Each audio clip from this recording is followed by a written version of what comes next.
And Blake Perkins rounds out the order. They're all going to face Brian Bayo for Boston when he takes the mound. It's a night where, Vinny, you needed those long coats. You talked about packed your long underwear for this series. Whatever it is that can keep you warm and loose. Well, you know what? We're used to this, right? Playing high school baseball, growing up in Wisconsin, we're kind of used to this weather. But it's still not pleasant, right? So, but look, this team is going to be ready to go, and it's still an electric atmosphere here in Boston. This is the first time I've called a game here in Boston, as we see all the Brewers fans bundled up tightly. You see the team cheese here in Boston. And, yeah, this team is going to be ready to go. But, yeah, I got a couple layers of long underwear underneath and then on top as well, about 3 coats currently. I feel pretty good. The Brewers have won the series when they've come to Fenway Park every one of the last 3 visits. They played very well here at the historic confines of the Fens. Talked about it. Best record in baseball coming into the day, tied with the Yankees and the Dodgers. Brewers trying to go 8-2 for the first time since 2019. As Bayo leads the Red Sox out onto the diamond. They have the worst record in Major League Baseball, surprising in these parts, 2-7 through their first 3 series of the year. And here is Brian Bayo. I mentioned it earlier, Vinny. He's got very good stuff. He's got very good stuff. They're very high on this 26-year-old righty. Pitched on Tuesday in a loss at Houston, giving up 6 runs, 5 of them earned in just 4 2/3. He couldn't get through 5. He issued 3 walks in that one, which is a bit out of the ordinary for him. But Bayo has a hard sinker, looking to keep the ball on the ground. About 50% ground ball guy. This will be his first start of 2026 here at Fenway. Here's the Brewers, or the defense that the Red Sox are going to be putting out behind Brian Bayo against the Brewers. Yeah, big star in the making, and Roman Anthony in left, Seidana Rafaela in center, Wilyer Abreu in right. Around the infield, old friend Caleb Durbin at third, Trevor Story at short, Marcelo Meyer at second, Wilson Contreras, Williams' brother, over at first base, and Carlos Narvaez behind the plate.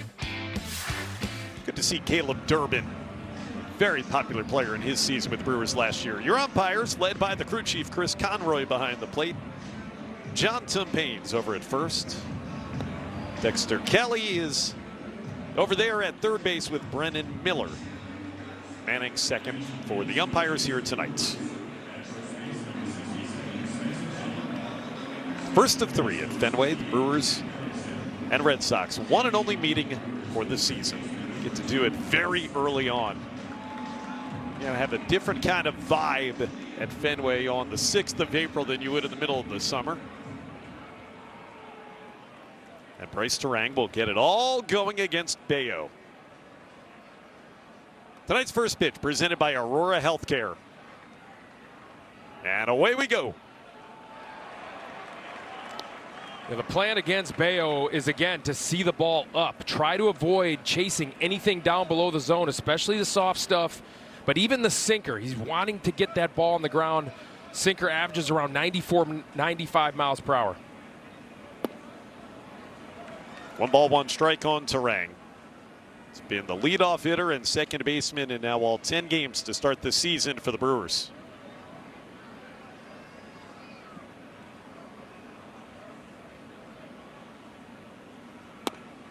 And he's reached base in all of the 9 games so far this season, hitting .303. He's 10 for 33 so far with 8 runs scored, setting the table nicely for the Brewers at the top. Contreras will follow, and then it'll be Yelich in the first. Popped into shallow left. Roman Anthony, now it's the shortstop. Trevor Story went a long ways. But Story there, and that's how this series begins. Another big key to this series, Josh, is to go ahead and just continue to do what you're doing in terms of putting the ball in play. The Red Sox struggled mightily last season in terms of not making errors. They were last in baseball in fielding percentage. This year so far, 9 errors already, third to last in that category. William Contreras coming off of a big day in Kansas City in that 8-5 victory yesterday. On base 4 times.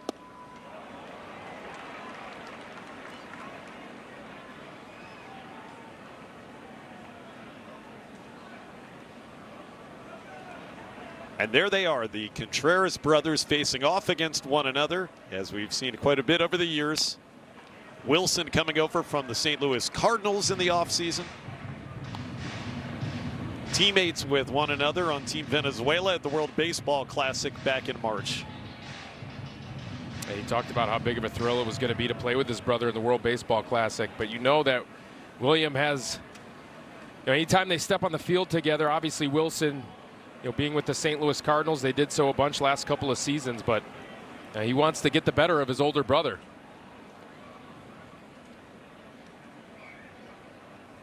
They're close. They'll get together before and after games when their teams are matched up against one another throughout the Major League season. But when they're between the lines as competitors, that's a different story. Yeah, two of the most intense competitors in all of baseball, these two guys right here. They both want to win. Of course, they're brothers. They love each other, but they want to beat each other in between the lines. I also just think if you take a step back and realize how amazing it is that two brothers that grew up with one another in Venezuela are playing in the same Major League game, how long the odds are that that would ever be the case. The shortstop Story with a sliding play throw off line, and it may not have had William anyway. That's the first base runner of the series and likely a base hit for William Contreras. Yeah, it's going to be ruled a hit, and this has been an issue for the Red Sox the last two seasons, is the limited range of Trevor Story. Ranging up the middle to his left and just not able to get a clean throw off as the brothers give each other a bro hug right there. You think about, imagine, and you're a parent, Vinny, imagine being the parents of two sons that both ended up getting to the highest level of their sport and playing it at the high level that they do. Yeah, it's pretty cool. That's really cool. Christian Yelich takes a strike from Brian Bayo. Great start to 2026 at the plate for Yelly.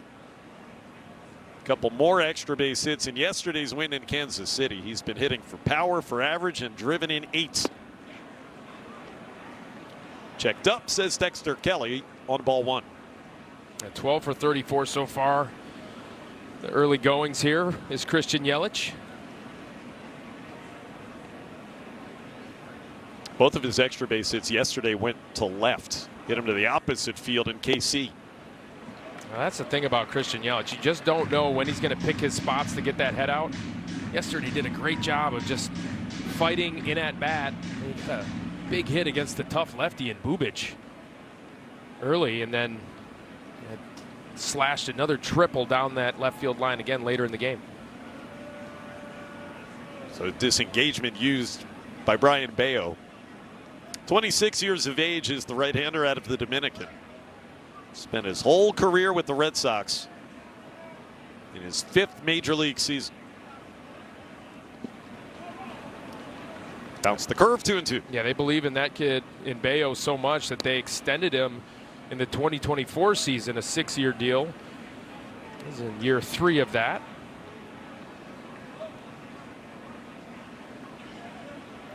You mentioned it. Tough start to his season at Houston last Tuesday when he gave up those 6 runs. Yelly takes it high. Garrett Mitchell getting the start as the cleanup batter tonight is waiting. And we'll see whether or not the Brewers elect to put Contreras in motion here, 3-2. Holding on a fly in the left. Roman Anthony waiting for it. It's going to hit high off the top of the monster. Contreras held it third on a wall ball double from Christian Yelich, again to the opposite field. Well, Yelich putting a charge into another one to the opposite field. Almost got out of here. And I tell you what, Roman Anthony deked, I think, everybody in the ballpark. The way that he was kind of looking like he was camped underneath this ball. But this ball was shot off the top of the green monster. Take a look at this swing from Yelly. Just a tremendous job of staying on the baseball. That hits about 3/4 of the way up, and Roman Anthony gets it back into the infield quickly to hold Contreras at third. So now Mitchell. Well, you put him into the cleanup spot. Why? He is among the major league leaders in runs batted in early in the season, 11 of them. And what do you know, in his first trip to the plate, a couple of ducks on the pond in scoring position.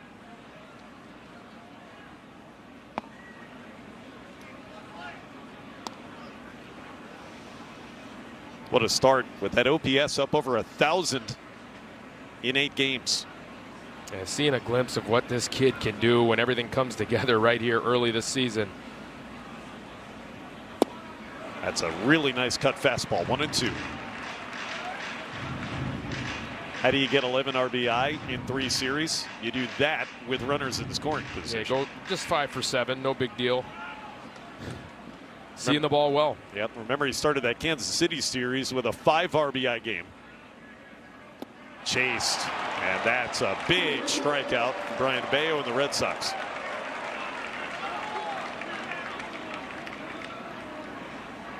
A tough sweeper from Bayo. He's been going more to the curveball early this season so far as Bayo, but throws the sweeper there, which was a good pitch for him last season, and Garrett Mitchell fooled on it. So with 2 outs, this is where the Brewers have really excelled, as Sophia talked about in the pregame. Runners in scoring position. Jake Bauers swings through strike 1. First 10 runs they scored in the Kansas City series came with 2 outs in an inning. Right. Couple of homers, 5 RBI in the young season for Bauers. Another cutter, 0-2.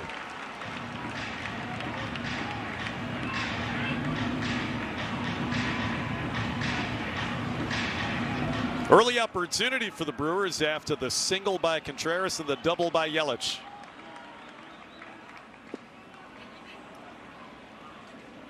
One and two the count on Jake Bauers. Yeah, Bayo's trying to get a lot of chase below the zone, especially with those 2 breaking balls, the curveball and the sweeper, and we've seen the chase below the zone as well with the cutter. Again, the plan is against him to see the baseball up in the zone.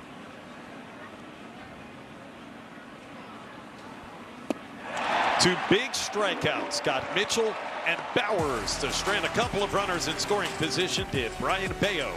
Brandon Woodruff takes the hill next. Red Sox coming to bat against Brandon Woodruff. Brewers stranded a pair in the top half of the first inning. Alex Cora.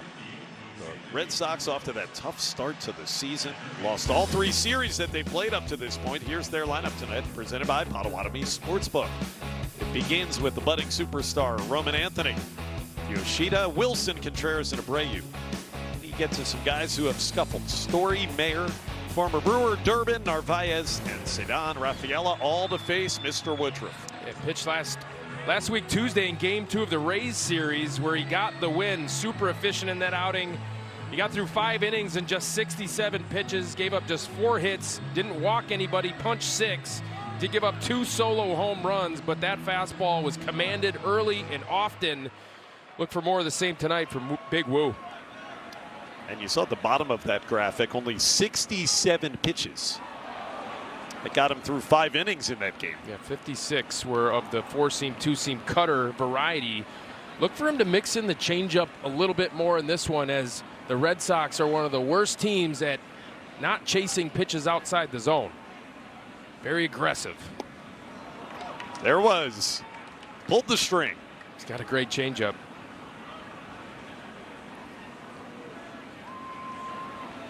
Yeah, take a look at the arsenal last start. 34 seamers, 19 sinkers, just 9 changeups. Again, look for more usage of that pitch this time around. That time, Anthony lays off of it. Is that especially an effective pitch to try to get left-handers? For sure, right? It's going to be fading away from them, plus it's going to have some downward movement. It's anything going away from a lefty as a righty is what you're going to want to utilize. That's deep to left. Perkins watching it fly. That hits about midway up the monster. And Roman Anthony begins the night with a Red Sox double.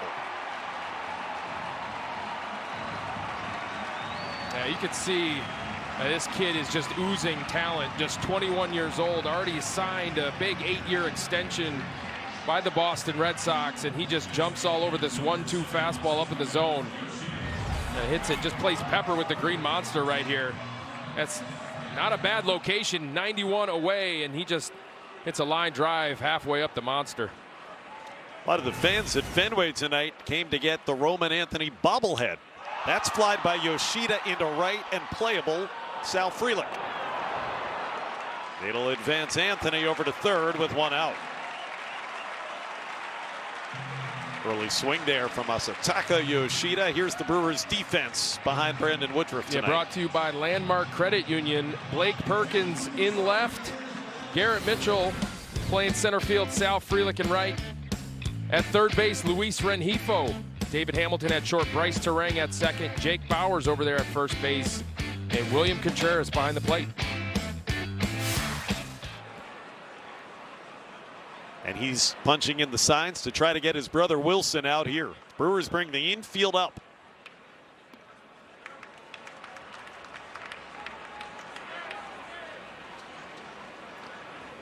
Spent the past 3 years with the Cardinals.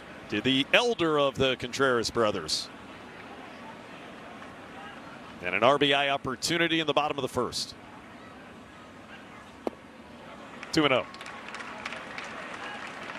Woodruff gave up a home run. The only damage against him in that Tampa Bay start was in the first inning, and then another home run later on. So a couple of solo shots that the Rays hit.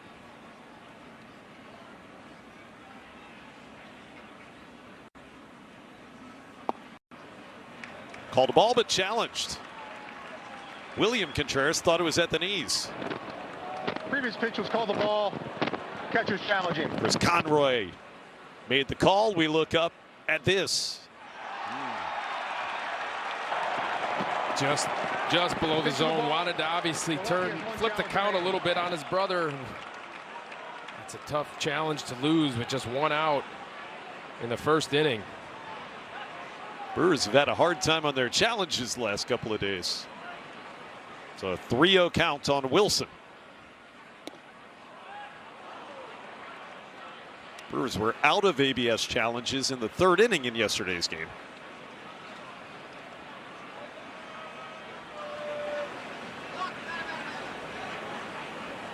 You see the infield all the way in. And ball 4. Puts him on the corners for Wilyer Abreu. It does set up the possibility of a ground ball double play. Vinny, let's get your Miller time game plan for the Crew tonight. I mentioned already that the Red Sox are one of the most aggressive teams at the plate. Take advantage of that, right? Throw those changeups down below, and again, you can use that fastball top rail and above the zone in order to get swing and miss and weak contact for Brandon Woodruff. Well, a lot of the Red Sox, Vinny, are off to a rough start at the plate. This guy is not one of those. Wilyer Abreu has been about as hot as anybody in the American League. 1-0. All he's done is hit .429 with 3 home runs. Look at that OPS, too, over 1,300. The small sample size. And near the league lead in extra base hits as well. Got him to chase the changeup.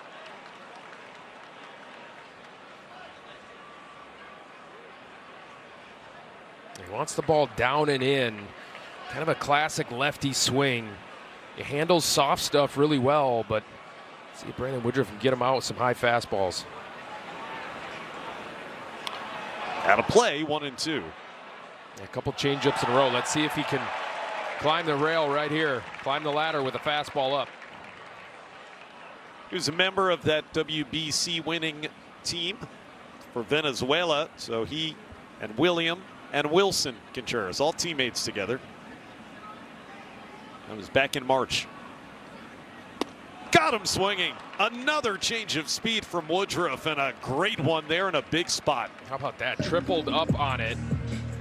Just a tremendous pitch. How much feel does Brandon Woodruff have for this pitch? He throws 2 right on the corner, and then he expands just a little bit more. I'm telling you what, that is some special kind of touch and feel for the baseball if you can expand like that with your changeup 3 times in a row.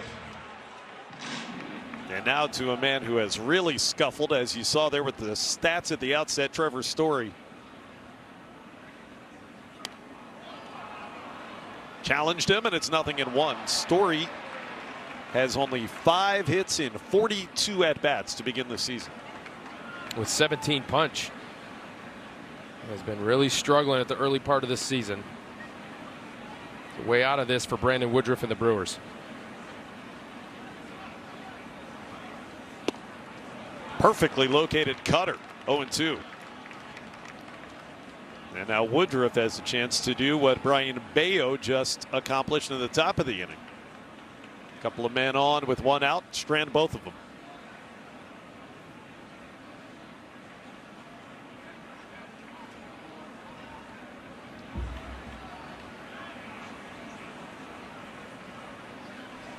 Fenway has filled in Monday night on a cold evening in Boston, but a very good crowd.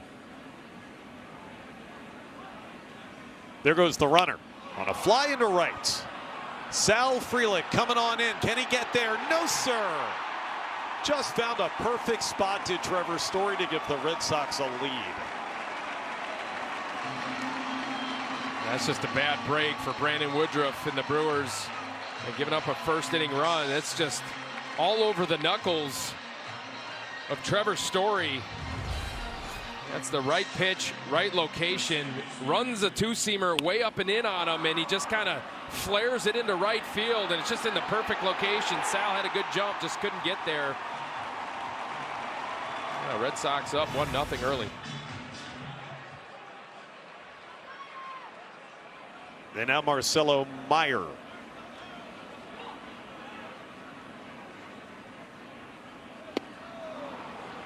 Woodruff is living on that changeup against these left-handed Red Sox batters in the first inning.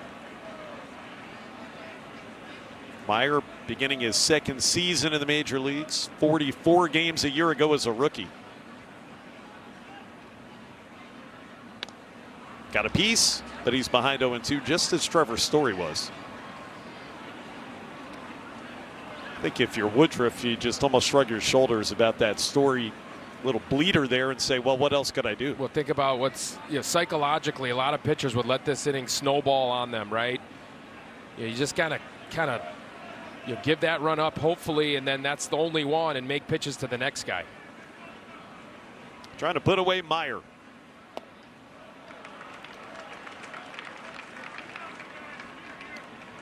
This game can be so draining mentally, right? I mean, again, you just have to try and clear it, stay present, and get out of this thing right here and get Meyer. They lead from the corners. There goes the runner from first on a pop-up. Boy, Rengifo didn't see it right away, but Perkins comes on in, and Blake ends the inning with that running catch. 2-out run, and Boston strikes first. Traveling members of Brew Crew. They have made the trek here to Boston. 1-0 Red Sox as we go here into the second inning. This is a destination trip. Got to come to Fenway at least once, right? It was a long time. The Brewers, once they moved over to the National League, they were hardly ever coming here. It's nice that you get to do it every other season now with the new scheduling. Everybody plays every team in the opposing league at least once. You flip every year who gets the home series. Right.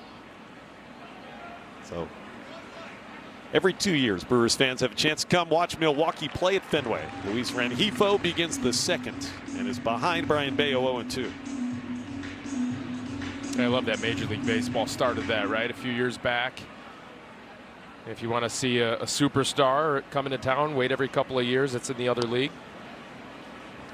I'm with you. I think it's a great way to just market the sport. Right? Get Absolutely. the superstars into every market. I mean, Shohei Ohtani, a guy like that, or Aaron Judge, those guys are must-see TV. But if your team is in the other league, you got to wait every other year. That is 3 straight strikeouts for Brian Bayo, and Vinny, none of the pitches have been in the strike zone in which he's recorded them. Right. Yep, that's the plan against Bayo, is to make sure you see it up, because he's got good ability to spin the baseball, and the changeup's good. A lot of things breaking down out of the zone. Plus, he wants to get you on the ground with the sinker. Make sure you elevate the baseball against Brian Bayo. And now here's Boston's own Sal Frelick. This is a series that's bookmarked on Sal's calendar. He's glad that he's in there. He missed yesterday's game, had some tightness in his side. Happened in that doubleheader in Kansas City on Saturday. Just missed one game. Good to see Sal back in the lineup. Obviously such an integral part. Attended Boston College, born here in Boston.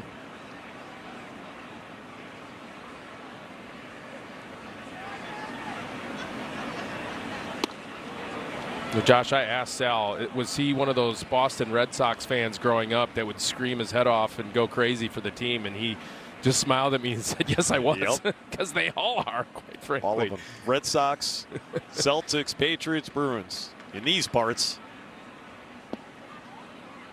Count is now 3-1 on Frelick with one out here in the second inning. For some reason, I can totally picture him doing that as a kid, as a youngster, right at the games. Grew up in Lexington, not far. About a 25-minute drive here from downtown. Ball 4, and the Brewers have a one-out base runner. That's the first walk issued by Brian Bayo. And David Hamilton in a series that has several players that were involved in that trade a couple of months ago, Vinny, making a return against their former club. The Brewers, of course, getting Kyle Harrison and this man, David Hamilton. The deal that sent, among others, the man at third base, Caleb Durbin. And he bunts it towards the third base side. There's no play for Carlos Narvaez. Using the speed, David Hamilton with a bunt base hit. Lightning fast, David Hamilton. I mean, he's as fast as Chandler Simpson and the Tolbert kid that we just saw in Kansas City. I mean, the way that he hits his top speed, what a perfect bunt. Look at this bunt right here, just deadens it, big hop, and there is going to be no shot to get David Hamilton. I mean, he is at first base already practically when Narvaez fields this baseball. Look at how, my goodness, just explosive out of the box. You know, the Red Sox know about his speed, but nothing you can do about that bunt. No. So for the second straight inning, Brewers with a couple of men on base, and here comes Blake Perkins hitting it out of the 9th spot here tonight.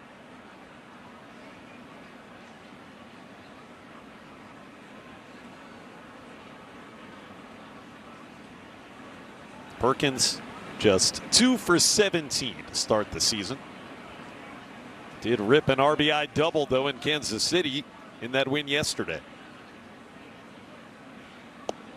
He squared and took ball 1.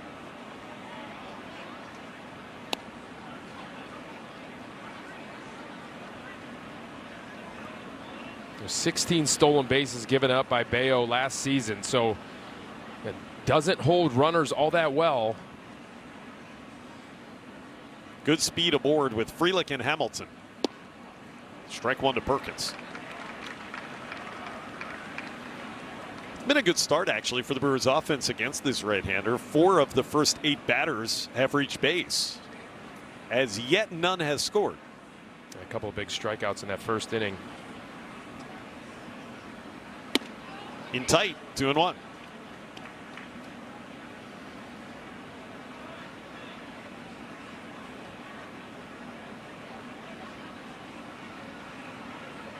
Perkins in left field again tonight for the Brewers. Mitchell in center. Frelick in right. 2-2. They kind of quick pitched him right there. Came set and went. I don't think Blake was ready for that.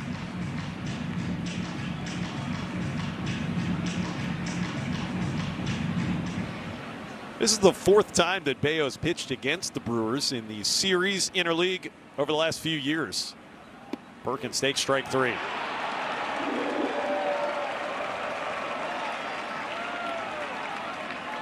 Four strikeouts out of the 5 outs recorded by Brian Bayo.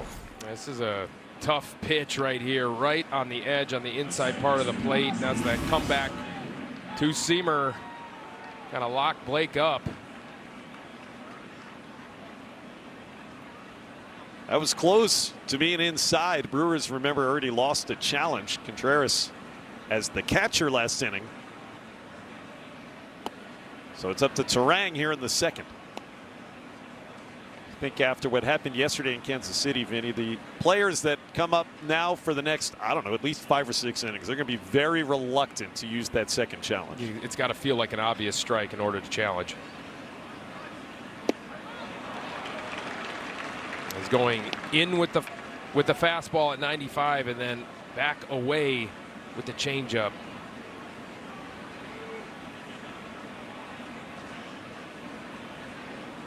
Terang popped to short to begin the ball game last inning. 2 on, 2 out to third base. Into the breadbasket of Caleb Durbin. And that ends the inning. Brewers have stranded 4. And it's still 1-0 Boston. Brewers and Red Sox here at Fenway Park as Caleb Durbin comes up to face Brandon Woodruff, one of the players acquired in that trade with the Boston Red Sox. Shane Drowan has been called up for his major league debut, and that is because of an injury to the lefty Jared Koenig. Unfortunately, Koenig landing on the 15-day injured list today with a left elbow sprain, and Pat Murphy saying, look, there's always a big concern anytime you're talking about the UCL and an elbow, and certainly for an arm that has been as reliable and dependable as Jared Koenig, who pitched in more than 70 games for Milwaukee last year. But that has opened the door for Shane Drowan to come up, and he has made 1 appearance so far in AAA Nashville. He went 3 1/3 innings, got his pitch count up to 81. He is here, he's active. The Brewers have TBA listed for Wednesday. Pat Murphy saying they want to see how they get through these games. They are thin in the bullpen here tonight, again down Jared Koenig, so we'll see how they get through these next 2 games, but could be an opportunity for Shane Drowan. Thank you, Sophia. Caleb Durbin in his first at bat against his former team, a ground single off of Brandon Woodruff. It's been a tough start to his Red Sox career. Durbin had been just 2 for 28 before that swing. Just his 3rd hit as a Boston Red Sox now. Caleb Durbin was hearing it from the fans, was getting booed actually quite a bit after he went 0 for his first 19. It's a base hit there. Let's go back to that injury news on Jared Koenig first and foremost. That's a guy who's been so integral to the Brewers' bullpen success over the last couple of years, Vinny. Yeah, 2024 Unsung Hero Award for the Milwaukee Brewers. You know, he's a guy that just wanted the ball. You could sense it from him. That's popped by Narvaez. Garrett Mitchell has it sized up in center. One away in the second. Just going back to Jared, it just felt like he was a guy that no matter what he felt like, he would tell the skipper, yeah, I'm good to go for tonight, right? And they almost had to, there's Shane Drowan right there in the bullpen. He almost had to take the ball out of his hand and rest a little bit, but he's going to be missed.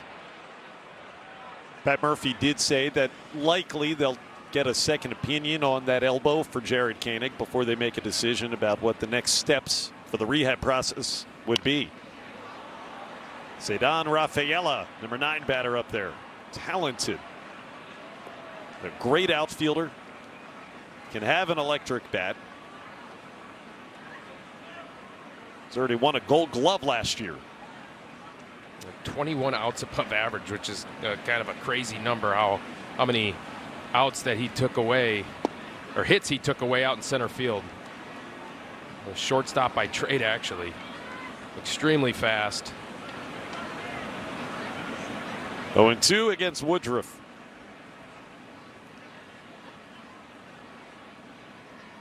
Well, we know that Caleb Durbin's a base stealing threat. So does Brandon Woodruff. Let's go back to Shane Drowan, who is the one, as we just showed you in the bullpen, that got activated in place of Jared Koenig. Pat Murphy said, look, if we need him tonight or tomorrow, we're not going to be afraid to put him in the game. Sophia just mentioned that. He's available. I remember the doubleheader on Saturday, right? The Brewers bullpen is thin tonight. Remember, Brandon Woodruff, it just 67 pitches last time out. It is a cold night. And Brandon Woodruff, his goal this season, I'm sure the Brewers' goal for Brandon Woodruff this year is to keep him healthy. So, you know, Shane Drowan's down there in case they need length. Laid off the breaking ball, 1-2 on Rafaela. And you know, the mantra from Murph is win tonight. He used that in speaking to the media earlier today. If we need to figure out Wednesday's starting pitcher later, we'll figure that out later. Right.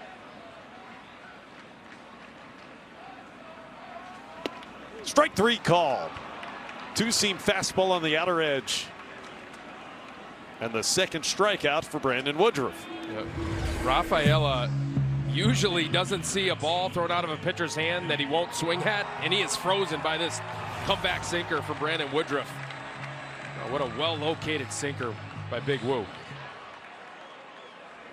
And now it's Roman Anthony. Scored the only run of the game after he led off last inning with a green monster double. There goes the runner. Durbin in motion, and he is out. William Contreras guns him down. Says, I gotcha, former teammate. What a throw.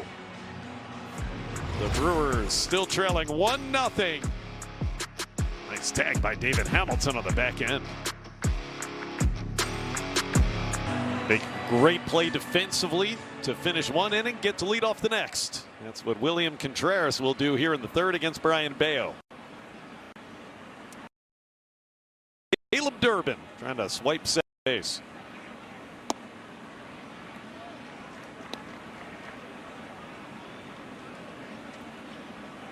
Already a good night from Mr. Contreras. Had that infield single back in the first.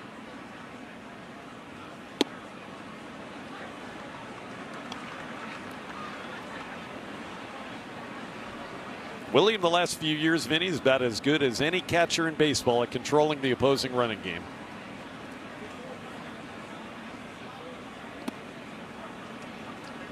Yeah, last year threw out 27%. That's above league average. Just threw a 1.89 right on the bag. Great tag on the other end by Hamilton. Middle of the order coming up here in the third. And that's low. 3-1 counts. Got Yelich and Mitchell after William Contreras. Brewers have already had 4 base runners, but Brian Bayo has 4 strikeouts.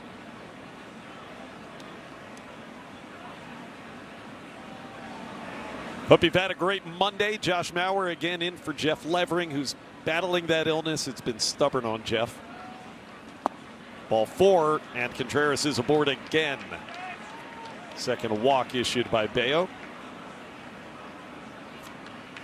This was that terrific throw and then tag, the Aurora Healthcare defensive play of the game that ended the second. Yeah, key to this is how quickly he's able to get that right foot down and then make that transfer to the throwing hand. 83 miles per hour in a great dig by David Hamilton. Lets it travel, and then William Contreras says, not today. I liked you last year, Caleb. Not this one. 0-1 on Yelich. I tell you what, that kid right there, David Hamilton's been impressive with the glove.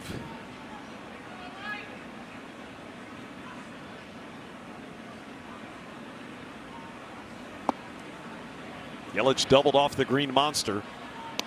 That was back in that first inning, put a couple men in scoring position. An opportunity the Brewers unfortunately could not capitalize.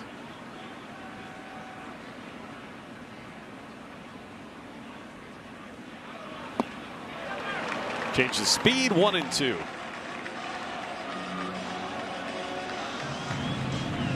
There are so many unique aspects of Fenway Park, the oldest ballpark in Major League Baseball, but nothing is more unique than that green monster that Yelich found back in the first. There's nothing else like it.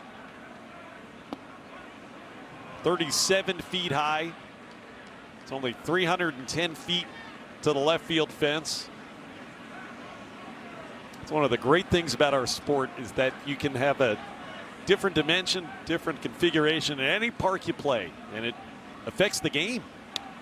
Yeah, it really does. And even rosters are constructed based upon what their home field dimensions are.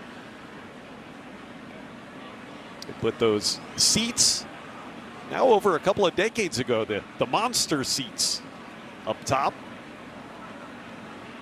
I guess we're so used to them now, you forget what it looked like without them. Right. Good take by Yelich. It's a full count. Try to backdoor cutter. And Mitchell on base. Another 3-2 to Christian Yelich. You think about it, for almost a century, there were no seats above the Green Monster. Ballpark that opened in 1912. Babe Ruth was on the Red Sox. Runner holds. And Yelly stays alive. 115-year-old ballpark. Oldest active Major League stadium, Fenway Park. This ballpark opened the day the Titanic sank. It's crazy.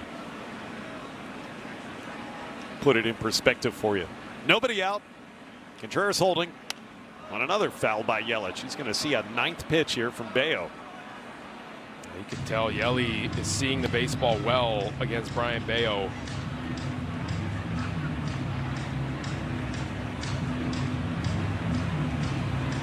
Strike cutters, sinkers, changeups, curves. Another 3-2. That one is foul, just barely so. Wow.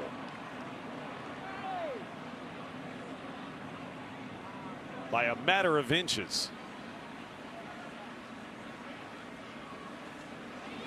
Dexter Kelly made the call. Yeah, Brewers could challenge. And that was close. No challenge.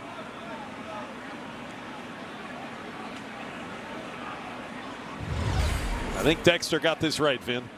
Oh, I don't know. Yelly barrels this one up to the opposite field. I don't know. I mean, he's right there. He's actually got a better look at it than we do in slow motion. Oof.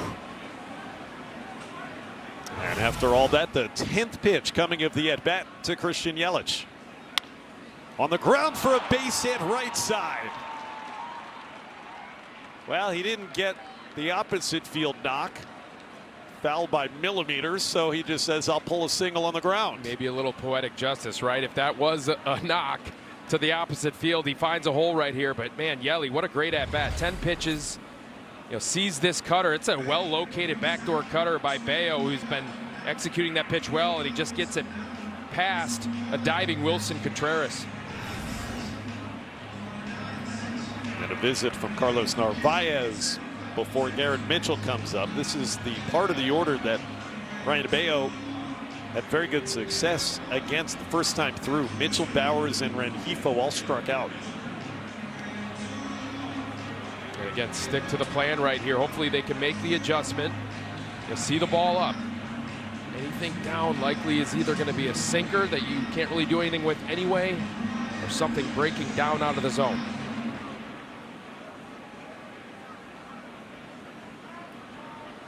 Milwaukee's had 2 runners on base in all 3 innings.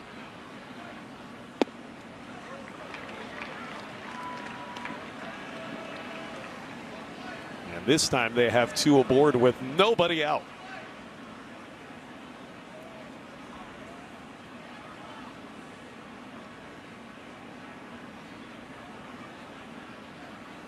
Oh, and 2. He started him with that hard 2-seamer in at 95 on his hands and then pulled the string. That's kind of been a pattern here for Bayo. Hard in, soft away. Saw that great doubleheader Garrett had in Kansas City Saturday. That time he laid off the breaking ball down low. He got 6 RBIs on Saturday. He drove in all 5 runs in the Game 1 win that the Brewers had in the first 3 innings.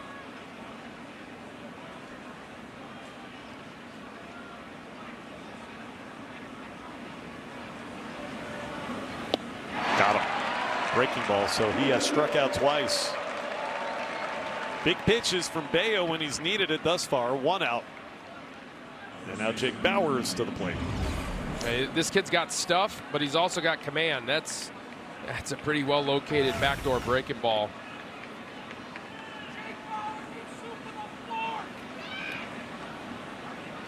Bowers struck out with a couple of men on to end that first.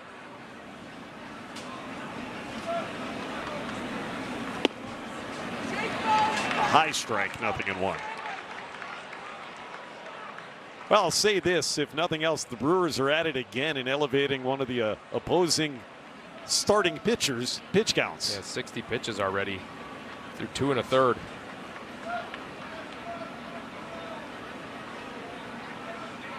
Bayo threw 92 pitches in that loss that he took against the Astros last week. He's already about 2/3 of the way there, having recorded just 7 outs.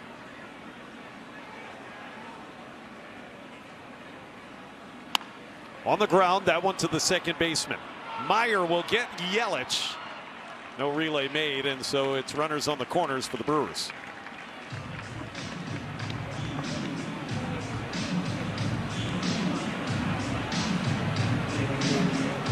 Yeah, see if Luis Rengifo can come through with another 2-out run, 2-out RBI. Something that the Brewers have been doing all season long. Struck him out last inning, did Bayo. Brewers already 0 for 6 with runners in scoring position tonight in not yet 3 full innings. A lot of opportunities just waiting to break through. Is Rengifo the man to make it happen?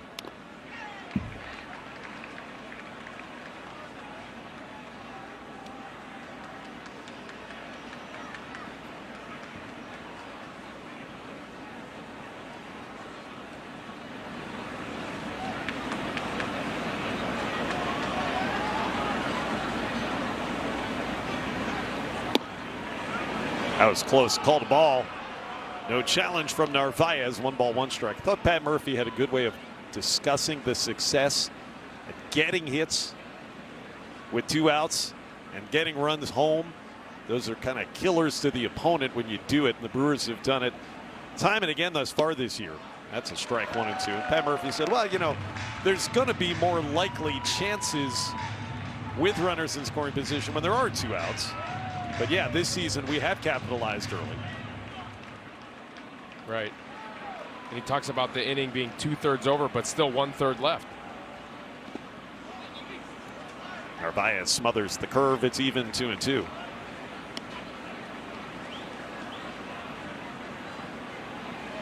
And they've just had a lot of base runners, period, over the first 3 series of the year. And again tonight, already 6 men have reached. Bayo trying to wiggle out of another jam. And looks like he'll do it. Durbin throws out Rengifo. Brewers have stranded all 6 that have gotten aboard through the first 3 innings. It's 1-0 Red Sox. Let's take a look at what Brandon Woodruff has done over the course of his career early in the season, March and April, first month, and boy has he been able to come out of the gate strong. He looks totally locked in right now, as good as ever. Maybe the velocity's not there, but Brandon Woodruff just doing what he needs to do to get outs. Look at that 10-2 record in the season's first month. Sometimes, Vinny, that can be the hardest month for a pitcher. Deals with Roman Anthony. Well, it's a testament to how this guy takes care of business, both in the offseason and in season. Ready to go out of spring training.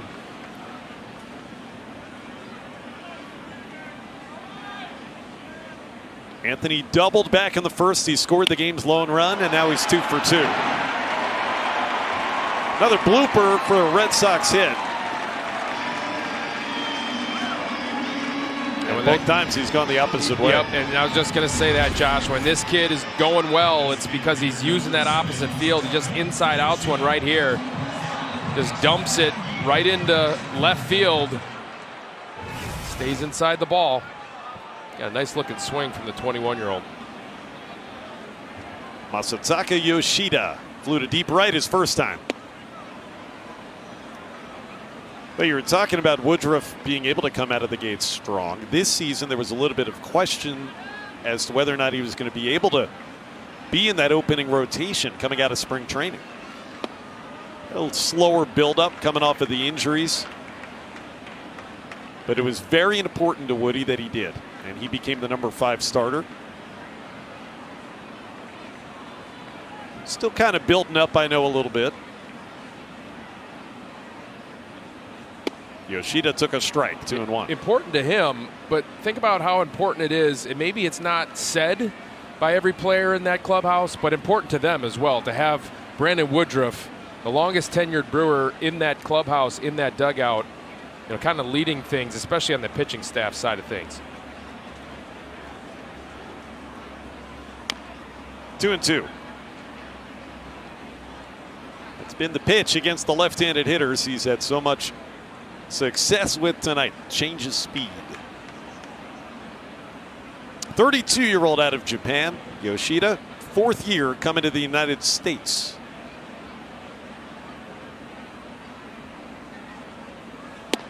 And a full count.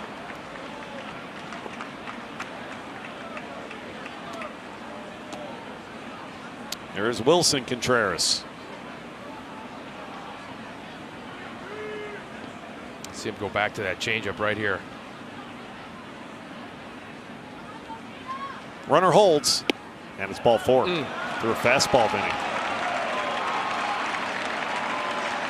They ends up losing Masataka Yoshida. The Red Sox have 2 on with nobody out. Hey, this Saturday, April 11th, the first 25,000 fans through the gates will collect a Jacob Mizorowski trading card bobblehead courtesy of Toyota. Visit brewers.com/giveaways for more details. We've got it for you. Of course we do. The Miz bobblehead is going to be one of the great giveaways that we have all year. That one's going to find its way in my bag on the way home after Game 3 of this series. You got the Miz, you got the trading card backgrounds, and the Flames. Flames are very appropriate for Jacob Mizorowski with his 100-mile-per-hour plus heater, right? Flames, flames. There's the Miz pitching tomorrow against Garrett Crochet. It's going to be must-watch TV. Game 2 of the series. Now Wilson Contreras, 2 on and nobody out. And he hit him. Just got a piece. And his brother is going to have to get in between Wilson and Brandon Woodruff. I'm telling you what, this guy is all about the high emotion, the antics, and that's not close enough for you to start, chirping like that at Brandon Woodruff. It just isn't. I don't know if that hit him. I mean, it was close, but. And Pat Murphy, you could read his lips. He said, yeah, we'll challenge that.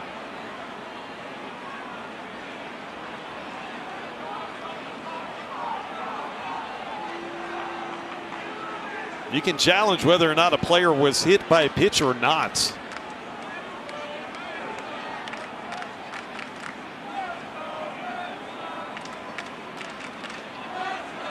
Chris Conroy is our crew chief, also behind the plate tonight. Has not made the announcement as yet, but it certainly looks like they're going to check in with New York. The ball in the field is hit by pitch. Milwaukee is challenging. So the Brewers do challenge the call of hit by pitch. It's going to be close, Vinny. I mean, I'm not sure how you're going to overturn that. We're watching it on the scoreboard here. I mean, Conroy called it right away, so he must have heard something. You're not going to be able to see that with the naked eye. This is the view the crowd was just reacting to. Right. I mean, I'll be honest, it did not look like it hit his batting glove. But Wilson certainly reacted as if it did. The hit by pitch call in the field stands. The batter is awarded first base. They have Milwaukee overturned it. Yeah, good thing for getting that right. Who's Wilson? Who's Wilson arguing with? That's New York. Get on your cell phone and call New York. That's a Wintrust Bank replay review that goes the Brewers' way. Now he's chirping at Big Woo. Half the time you don't know who he's chirping at. Wait a minute. Did they overturn it or no?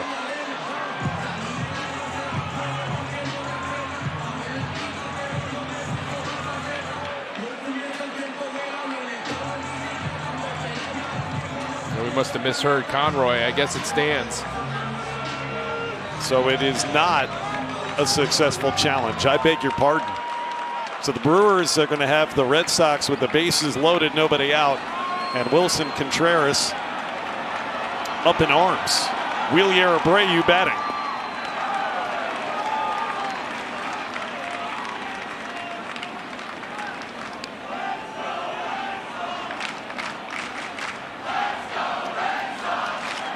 Well, single, walk, and then that controversial hit by pitch. And now Abreu, one of the hottest hitters in the American League, in the box. On the ground towards second. Terang flips, relay Hamilton, not in time, a run in, and they're on the corner still with one out on an RBI fielder's choice by Abreu.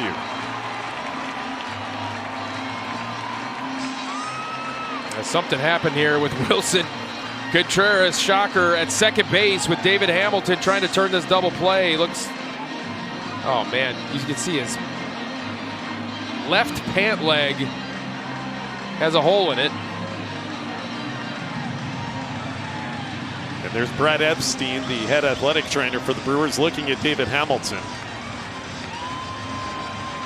If this came from something on the takeout slide from Wilson Contreras, I know the Brewers aren't going to be pleased. Oh, did he go high? He went through the bag, that's for sure. A little miscommunication right here between Terang and Hamilton. Yeah, he went through it. Looks like he got David Hamilton on that left leg. So Pat Murphy's going to be arguing that this is an automatic double play. You can see how Wilson Contreras feels about the matter. I mean, look at that pant leg. Chunk taken out of that left leg of David Hamilton in his pants. And Wilson just will not stop. He's talking to Brandon Woodruff, correct? Is that what it is, Vinny? I mean, he's screaming right in Brandon Woodruff's direction. Well, Woody, if it is directed at him, Woody has not reacted. He's not taking the bait one bit. Right. This is part of Wilson Contreras' game, to try and get the pitcher off of his game. And Big Woo just staying stoic out there. The hit by pitch that got him incensed to begin with, which may or may not even have actually hit him, depending on what angle you looked at. He reacted, Vinny, like you said, he reacted as if he had gotten plunked on purpose directly in the back. Yeah. Right? And it wasn't. He was just running a two-seamer up and in, and Wilson dives anyway. Now, this is just part of the way he competes. Now, the argument again is over whether or not a double play should be granted due to the takeout slide. Right. And this was that slide. Yeah, right through the, oh, look at that. Look at that left cleat up in the air. I mean, he is, and it's a pop-up slide. The rule reads you are not allowed to pop up. Now the umpires, crew chief Chris Conroy, first base umpire John Tempane, are discussing as Woodruff tries to stay loose. I don't believe this is a reviewable play, but even if it was, the Brewers just lost their challenge. So Pat Murphy didn't really have any recourse other than to just argue the old-fashioned way with an umpire. Right. I guess you could ask for a crew chief review. This is what started this whole sequence. I mean, come on, first of all, with the reaction, but I don't know if that hit him. I mean, how about the irony here, too, with Brandon Woodruff having to be the battery mate of his brother. I mean, just kind of a crazy dynamic right now in this baseball game. This was William getting in between Wilson and Brandon Woodruff as he walked to first.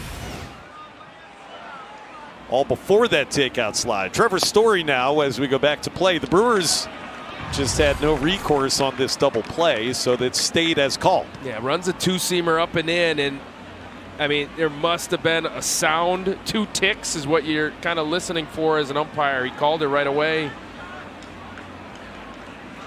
Actually, Chris Conroy didn't throw up his hands. Story into center field for Mitchell. Tagging from third base, Yoshida, and the throw is offline. It's 3-0 Red Sox.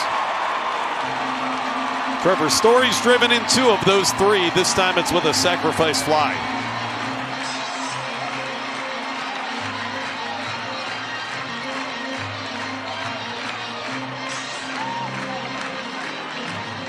And that's kind of, Vinny, the difference with that takeout slide being ruled legal and not a double play.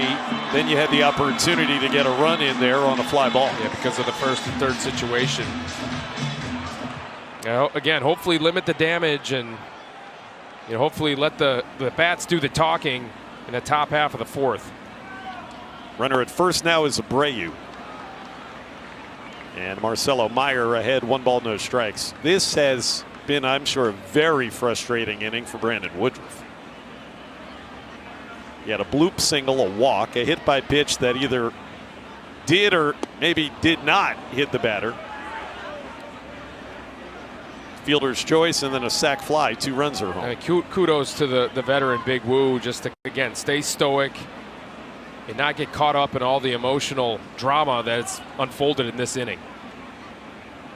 Meyer popped out back in the 1st.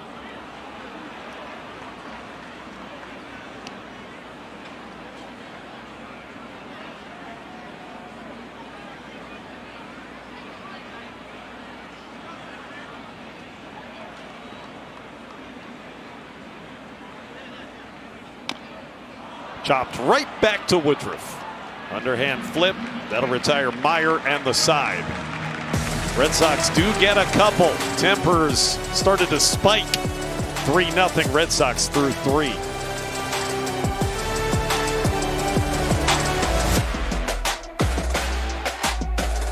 Taste you can depend on. And by Northwestern Mutual, discover a better way to money at northwesternmutual.com. Well, after a 3rd inning that brought some theatrics in Fenway Park, it's 3-0 Red Sox as Sal Frelick greets Brian Bayo in the 4th.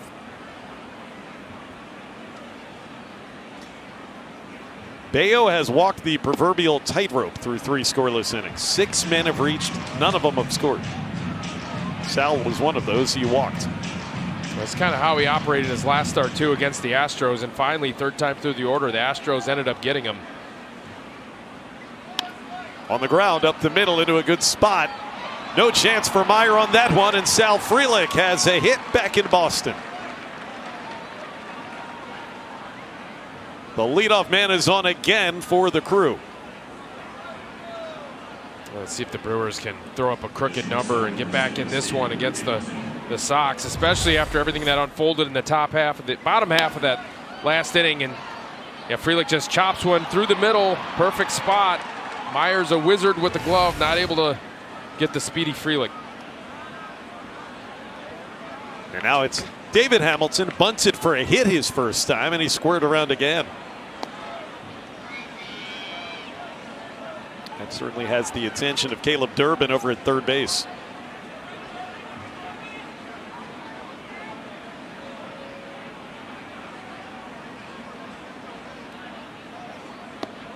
No bunt shown, and it's 2 balls and no strikes. It's good to see Sal Frelick running well. Remember that he had to come out of the game in Kansas City a couple of days ago with some tightness in his side. The pant leg of David Hamilton after Wilson Contreras' takeout slide. 3-0.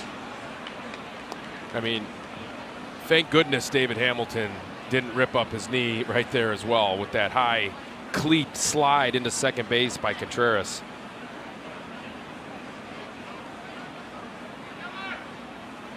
Taking all the way, that's a strike. When you played, what did you and your teammates consider to be quote unquote a dirty slide? Anytime the cleats were up in the air. Anytime the cleats were up in the air. A good hard slide through the base, no problem. Ball 4, and it's 2 on, nobody out. David Hamilton is aboard for the 2nd time. And the Brewers cooking here in the 4th with Blake Perkins coming to the plate.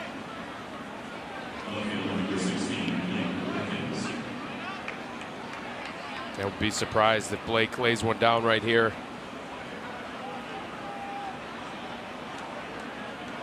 Top of the order coming up, looming for the Brewers. That's good speed on the base paths too with Frelick and Hamilton. He does square. Oh, boy, that might have hit him had he not bunted it.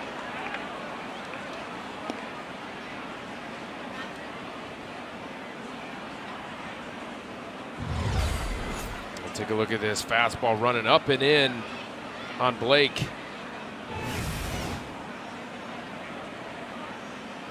Bunted almost in self-defense. Back to the mound and a good bunt. Bayo only one play. Sacrifice is successful. So 2 men in scoring position for Bryce Terang here in the 4th. And well done by Blake. Moving up Frelick and David Hamilton. A couple of guys with great speed up into scoring position now with one of the best RBI men in the league in Bryce Terang. 0 for 2 tonight. Infield stays back. At least up the middle, the infield stays back. Third baseman Durbin, first baseman Contreras, but they'd have a decision to make. Ground ball hit at them.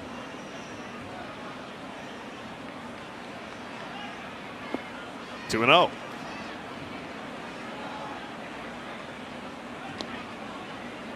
The beat goes on for this Brewers offense.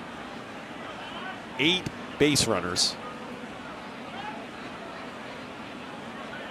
Brian Bayo's only recorded 10 outs.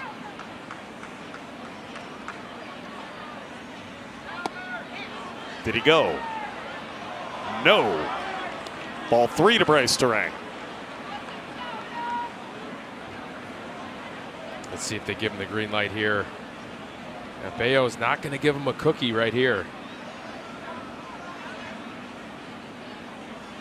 It's ball 4 to load him up. The tying runners are aboard for the Brewers here in the 4th inning for William Contreras.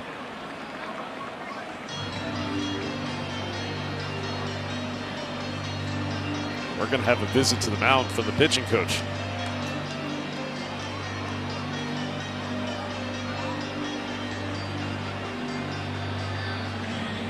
While they chat, let's hear a message from Potawatomi Sportsbook. When Potawatomi Sportsbook invited me, John Kuhn, to be their spokesperson, I had to join the team. Yes! Yeah! Potawatomi Sportsbook, your sport, our stadium. Andrew Bailey having a word with Brian Bayo. 80 pitches, Vinny.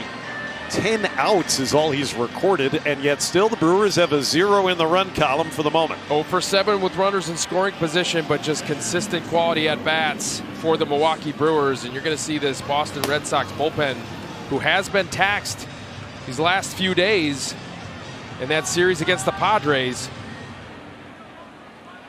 They do not want a short start from Bayo, but that's looking like the case here. Hopefully Contreras can come through right here with the bases loaded. He's got a single and a walk tonight. And takes ball 1.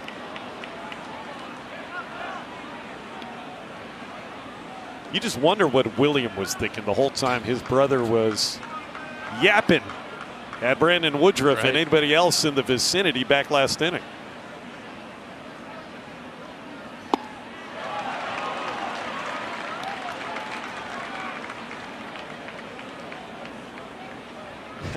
He may have been thinking, well, I've seen this before. We used to do that in the backyard, and he'd yap at me. Right.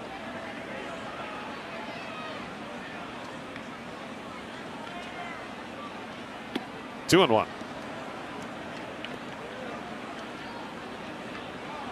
You can see Bayo tiring a bit. Fastball commands not there.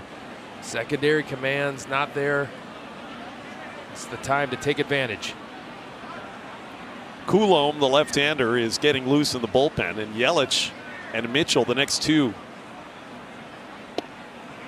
That's a strike call. You can see how William feels about it as he uses his timeout.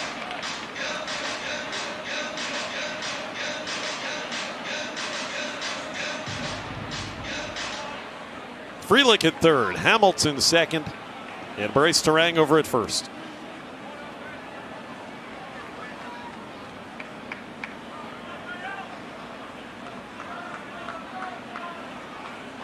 The 2-2 pitch.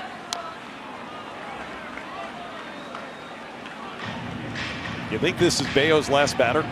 It's got to be, with Coulombe warming the lefty. 3 lefties in a row coming up after Contreras. Yelich, Mitchell, and Bowers. Bases full of Brewers. On the ground at third, off the glove of Caleb Durbin. Everybody's safe, and the Brewers score their first run. Durbin got it clanging off his glove on an in-between hop. It's 3-1 Boston in the fourth. That's going to be an error likely for Caleb Durbin, and that's the reason, a big reason why they acquired him from the Brewers, is that he played such solid defense at third base. This one had tons of topspin on it. Durbin does the right thing in charging it, just not able to glove it. And that's a break for the Brewers. They still have the bases loaded, and that's going to be it for Bayo. Alex Cora makes the call to the bullpen after 86 pitches from Brian Bayo. Brewers back within 2, and Yelich coming up with the bases loaded against Danny Coulombe.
Brewers have knocked out Brian Bayo in the fourth inning. 3-1 Boston in front. And now Christian Yelich gets to bat with the bases loaded against the left-hander veteran Danny Coulombe.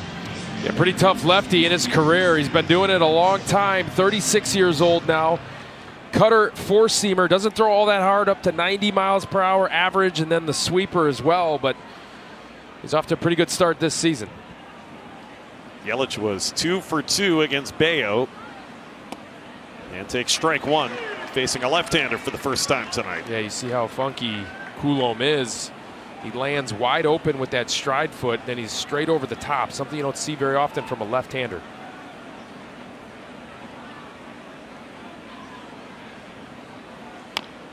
Foul ball, and it's 0-2.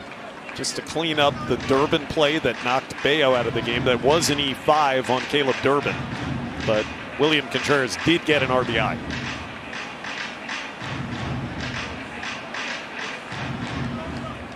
Three men on, one man out.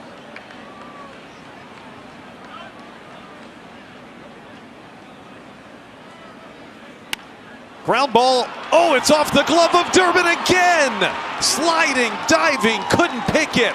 That's an RBI hit for Yelich, no doubt. And the Brewers are back within a run. Oh, stay hot, Christian Yelich. Now 3 for 3 in this ball game. Stays in there against that tough lefty. It's a hard ground ball to the opposite field. A good effort by Caleb Durbin. Just past the dive of Caleb Durbin off of his glove, and good hustle by William Contreras to get to second base before Story can flip over to second. Brewers still in business with the bases loaded. And now it's Garrett Mitchell's turn. Ball 1. Christian Yelich has driven in 9. This man Mitchell 11. And trying to add on and get the tying run in. 1-1. Brewers finally get a hit with a runner in scoring position tonight. Before that Yelich swing, they'd been 0 for 8. Lots and lots of chances. 2-1 on Garrett.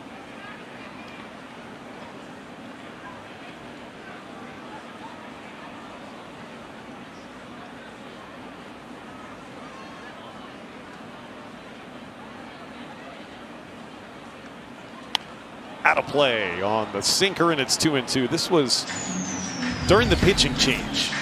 Pat Murphy talking with this batter, Garrett Mitchell. What do you think about it, Vinny? Yeah, so Mitchell against Bayo, he was just pulling off the baseball, maybe trying to do too much, trying to pull it.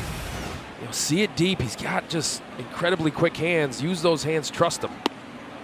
That's a good take and a full count. We've seen that at times over his now 3 seasons as Brewers manager. Murph's not afraid to interject and talk to his players in the middle of a game. Yeah, especially his offensive players. Mitchell up the first base line. Trouble if it's fair. Trouble if it's fair. It is. The game is tied. A swinging bunt that stayed on the right side of the chalk. Now the beauty of putting the ball in play. Again, just that relentless offense. You see how frustrating that is to Danny Coulombe. Yeah, frustrating to Brian Bayo as well. Those are all his runs being cashed in. And, you know, Garrett Mitchell, just a swinging bunt. Great job by the grounds crew here at Fenway not to allow that ball to roll fair. Or foul. I meant foul. We're happier with it this way. Right. Bases loaded for Bowers and ball 1. So Coulombe comes in to face 2 lefties, Yelich and Mitchell, and they each get infield RBI singles. Yeah, Yelich has hit a little bit harder than Mitchell's, but yeah, they both count the same in the scorebook. Now what can Bowers do? He's going to be ahead 2 balls and no strikes. And there's Giovanni Moran. Another left-hander getting loose for Alex Cora in that Red Sox bullpen. 3 runs in, only 1 man is out. 3-0 on Bowers. And this is the 3rd day in a row that Danny Coulombe is throwing for the Red Sox. I mean, they are as thin as it gets in that bullpen. You can see the command just off a little bit for Coulombe. Ball 4, Brewers take the lead. It's a 4-pitch, bases loaded walk to Jake Bowers. The Brewers with a 4 spot in the 4th. And that is it for Danny Coulombe. Well, actually, I beg your pardon. They're going to send the pitching coach Andrew Bailey out to visit with him after the first 3 to face Coulombe have reached. Josh, I'll tell you what. I made the comment about the ability for Brandon Woodruff during all that drama in the bottom half of the last inning with Wilson Contreras, and the fact he didn't take the bait. That's exactly what Wilson Contreras was trying to get him to do, is get emotional, get him off his game, and Woodruff didn't even look at him. And guess what? This offense didn't get affected by it either. They just continued to do what they do, get on base, have tough at-bats, and all of a sudden the Brewers have the lead 4-3. Way to answer back. What a way to answer back. All 4 of these runs are charged to Brian Bayo. And now all 3 men on base belong to Danny Coulombe as he faces Luis Rengifo.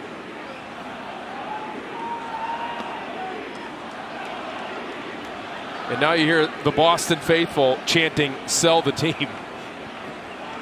That was a chant that was heard loudly echoing throughout Fenway Park in their loss late yesterday against the Padres. Sell the team. That's a strike, barely to Rengifo. John Henry is in attendance here tonight head of the Fenway Sports Group. 1-2. You know, this team made the playoffs last year, Vinny. Yeah, they have a good roster. They have a great starting staff. You know, some of the little things they just are failing to do, but look at this start right here. They're trying to avoid losing 8 of their first 10 games in the last 80 years. Rengifo behind 1-2.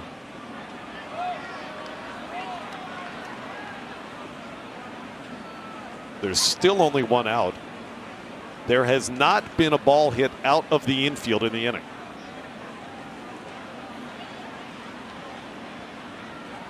Four runs are in, though. And Rengifo stays alive against Coulomb. Actually, Danny Coulomb's a little bit tougher against righties, believe it or not, with that deceptive delivery. Likes to pound guys in. This is the time to put that knockout blow, or at least extend that lead a little bit for the Brewers. Broke his bat, but Rengifo is able to spoil the pitch. Need some new lumber after that one coming in on the hands. It's a long wait for Brandon Woodruff, too, in between innings. But as the starting pitcher, you don't mind this kind of wait when your team is scoring boatloads of runs. Right. Yeah, long wait. Long innings. One of the reasons Woodruff did not go back out for a 6th inning against Tampa last week was because of a long inning like this from the offense. Pat Murphy actually later said he would have continued in that game had that inning where he sat in the dugout not lasted so long. So we'll see what they decide to do when we go to the bottom of the 4th. Full count on Rengifo. That's the man who started this inning with an infield single. Sal Frelick getting ready, hopefully, to bat for a 2nd time in the 4th. And this will be the 9th pitch coming up from Coulomb to Rengifo.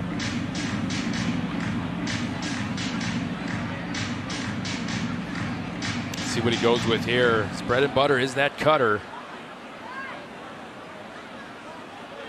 3-men lead. 3-2. Fouled again. We'll see 10 pitches. Feel like you say that at least once a game from a Brewer batter. Well, this is going to be the 44th pitch of the inning. The runs have scored on an E5, 2 infield RBI singles, and a bases loaded walk. Line drive to second, could be 2. Meyer turns it. Wow, big for the Red Sox. 4-3 double play on the 10th pitch to Luis Rengifo. Brewers score 4, though, and have the lead.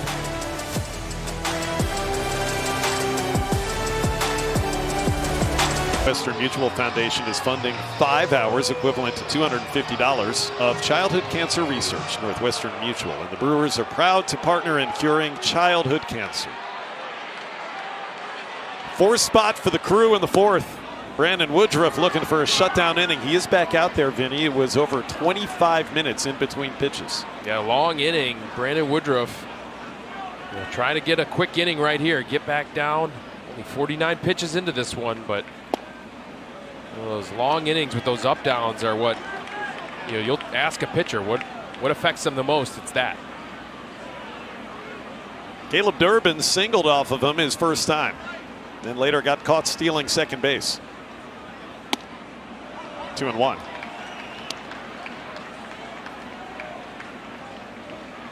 It was a similar weight that Woody had to endure, if you could use that as the word, because it's a good kind of weight when your offense is scoring a lot.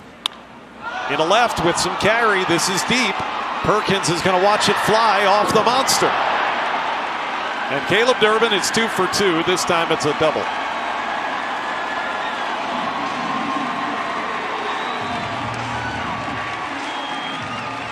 Tying run in scoring position with nobody out. Yeah, that's, again, part of the profile that makes Caleb Durbin attractive to be a Boston Red Sox is the fact that he does pull the ball quite often in the air.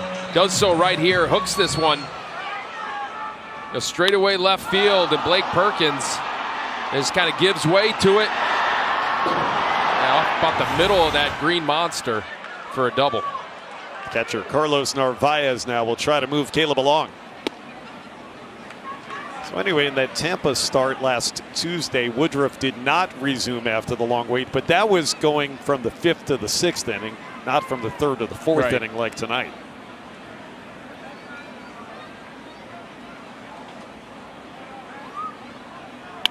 That's deep, but it's hooking. And a foul ball by Narvaez. Home run distance, but allowed strike 2.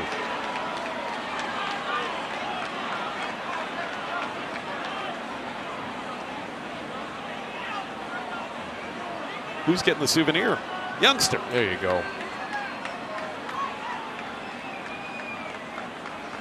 You don't get a lot of souvenirs up in those seats. Yeah, quite rare.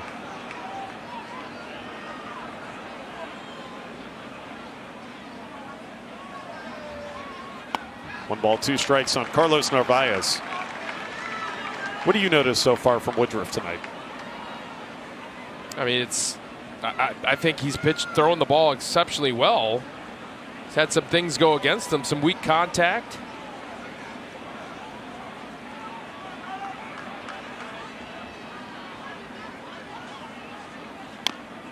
And this is going to be a test right here, though, for him, right? That long layoff again. You know, we didn't know if he's going to be ready for the season, and the velocity took quite a dip his last appearance of spring training, but he assured everybody that he was going to be okay, and you know, he has been. But that long layoff does take a toll on pitchers. See the velo climbing in his last start, 4th and 5th inning, all the way up to about 94. We saw him even touch a 95. Now he's trying to put away Narvaez with the tying run at second.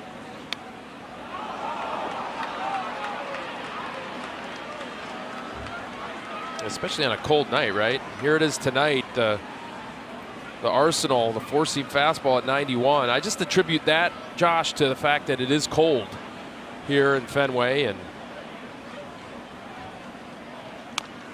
you're going to see that velocity tick up for Brandon Woodruff as the summer and the spring heat up. Was walking in to the ballpark coming off of the bus behind Woody today, and he said, I pitched here one other time in my career. He did. It was back in 2022 in July. And he said, oh boy, was it much, much more comfortable for that one. Yeah.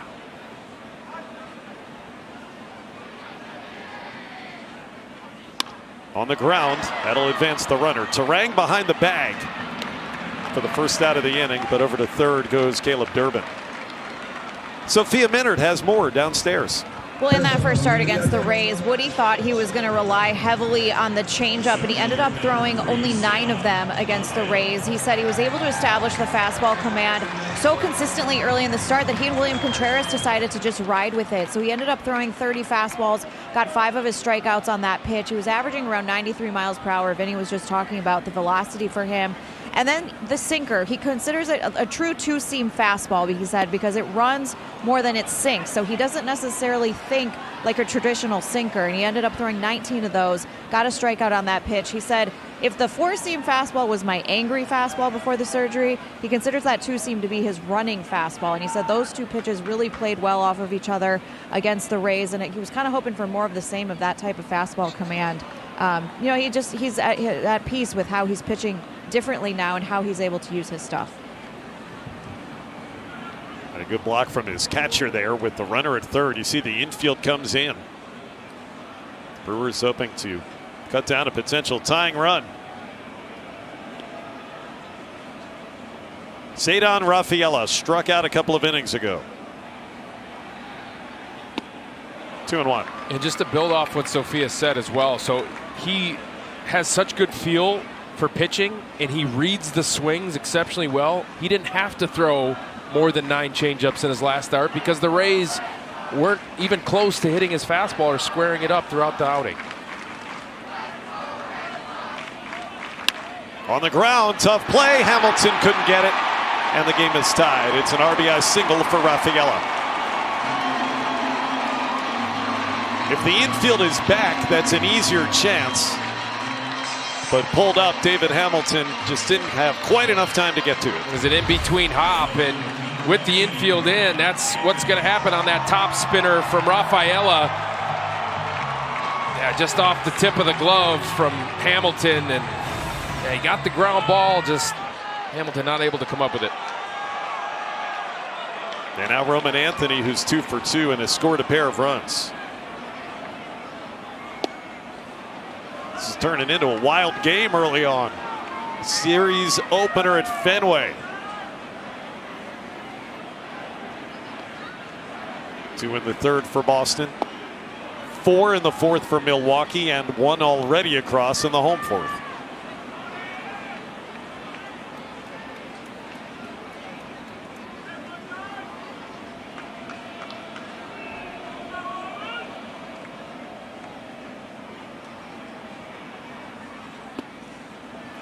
Two and one on Anthony. And tonight he's throwing that changeup more, especially to the left-handed hitters. But as you said, he's kind of needed it. You know, last appearance against Tampa. Hey, if the fastball's working, why stray?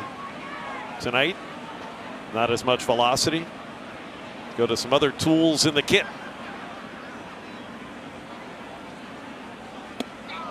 And it's a good fastball hitting team, the Boston Red Sox. Going to the changeup a little bit more. Yeah, 67 pitches, bullpen stirring around just a hair.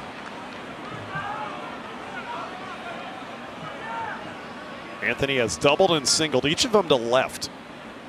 Hitters count here. That one in the left center field is deep, but playable. Perkins, 2 out. Anthony just missed. Yeah, got in just a hair off the barrel on Roman Anthony. And that's what Brandon Woodruff's fastball does. It's deceptive. It looks harder than it is. 91, 93, looks more like 96 to hitters the way that it moves. It's got that forward light finish to it. Yoshida with a runner at first and 2 out.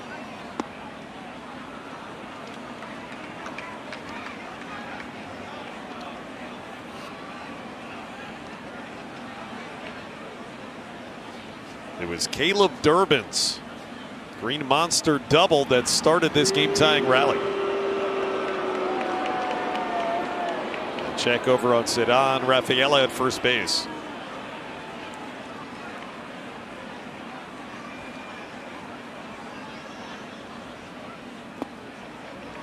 Two balls and no strikes on Yoshida. The pitch count really starting to elevate here, especially in this fourth inning. I remember just 67 last time out, so he's up over that already. Another hitter's count. Yoshida rips it on the ground for a base hit. Rafaela will go first to third. They'll be on the corners with 2 out.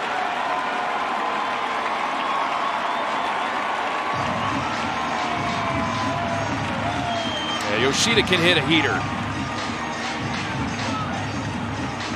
Goes all over that Brandon Woodruff heater right there and rips it past Bryce Terang. Quick hands, strong top hand, and Rafaela cruises into third base easily. Well, Chris Hook will come chat with Woody. He's going to deal with Wilson Contreras again. Let's go back to what happened last time these two faced one another back last inning, Vinny. Yeah, I'm not sure this ball hit the hand of Wilson Contreras, but home plate umpire Chris Conroy said it did. And he's asking Chris Conroy, did it hit him? And then here's that double play slide. Look at that spike up in the air. Man. And then Wilson just continually chirps. Can't stop chirping. He didn't stop talking for about 10 minutes. He tried to get Brandon Woodruff off his game last inning. Didn't happen, and the Brewers answered with 4 runs in the top of the fourth.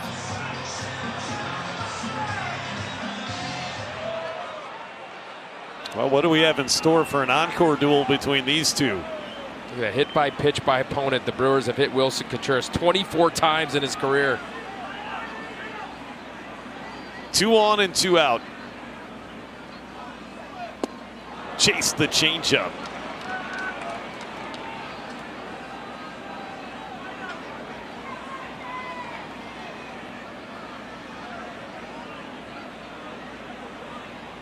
Haven't gotten him out yet tonight. They lead from first and third base. Doubled up on that pitch.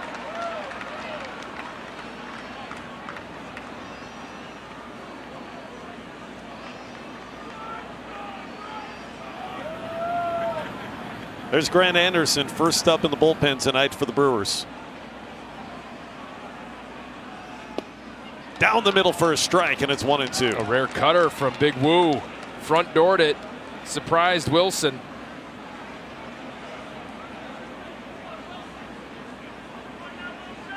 Part of the reason the Brewers have faced Wilson Contreras so much over the years, he's only been in the Central Division till this season.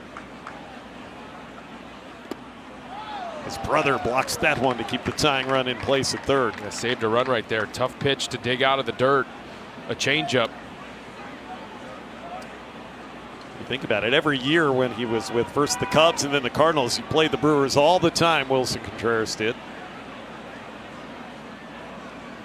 First time now playing over in the American League. And waived his no trade clause to come over here. To right, Frelick, a long way to go. Frelick can't get there. It bounces out of play, which may have saved a run, but one will score. And Wilson Contreras delivers. It's 5-4. The Boston Red Sox take the lead. Been kind of the story of the night for Brandon Woodruff against the Red Sox here. A lot of weak contact. Has a well-located, well-executed pitch at the top of the zone. Had him set up for it after throwing him changeups early. It just kind of fights this one off. You see how deep that got in on his hands, and that just lands right inside the line and then bounces into the stands for a double. Because it went out of play, Yoshida had to be placed at third base. 2 in scoring position for Wheelier Abreu. Strike 1 on a curve. Well, the Brewers just scored 4 in the top of the inning. Red Sox come back with a pair in the bottom. And a base hit here would likely score 2 more. This is a big batter in this game. 0-2. You see William Contreras ask for the fastball up in the zone. That was to deke his brother on second base in case he was relaying signs. Then threw a changeup. So savvy is William. He knows what kind of tricks his brother can be up to. Right.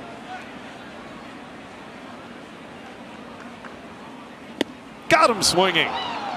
Elevated fastball. That's a big pitch from Woody. And that'll limit the damage to 2 runs. Back and forth we go at Fenway. Red Sox back up a run. Edition Brewers windbreaker at the game on Saturday, April 25th, courtesy of Quartz. Get here early as the first 25,000 fans will get the windbreaker. Grab a seat at brewers.com/giveaways. Here it is. This is the windbreaker that you speak of. We might need that up here tonight. I'm going to fight you for it. We got more than a windbreaker. We do, but I mean, we're getting a little wind cold up here. That's a cool looking jacket, though.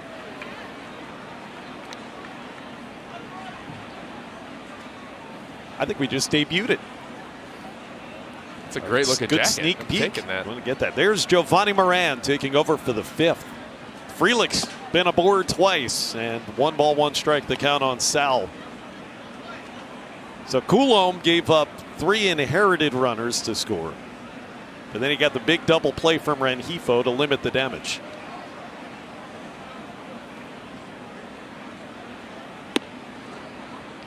Two and 1 from Giovanni Moran. He's got a deceptive fastball, does Moran. A 4-seamer, changeup, cutter, curve, and sweeper. Upstairs to Frelick. Sal has already walked and reached on an infield single.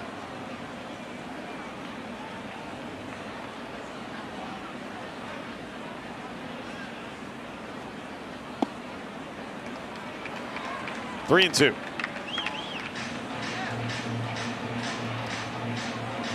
Next up, Hamilton, then Blake Perkins. A lot of offense here tonight thus far. Frelick pops it up. Shortstop Trevor Story takes charge in shallow left field. That's the first time the Red Sox have retired Sal this evening.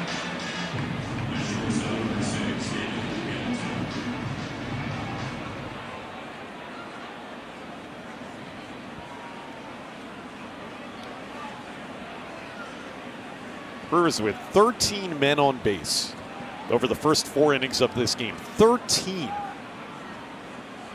David Hamilton twice, a bunt hit and a walk.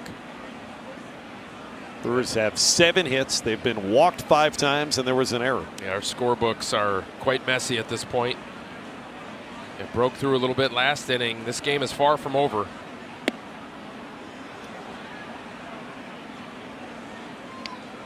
The key to this one is to make sure that the Brewers have the lead before the 9th inning, however, because the Red Sox have an exceptional closer in Aroldis Chapman. 3-0 on David Hamilton. Yeah, that's the part of the bullpen that you want to avoid for the Boston Red Sox. Garrett Whitlock is back as well from the paternity list, so this game is shortened a bit in that regard. 3-1. Aroldis having somewhat of a career resurgence since he's gotten to Boston the last couple of years. Started throwing strikes for the first time basically in his career. Hitters count on Hamilton, and he's aboard for the 3rd time, tying run with great speed at first base. With great speed and a guy that has had trouble in his career holding runners. And Moran, 28 career stolen bases against, just 2 caught stealings.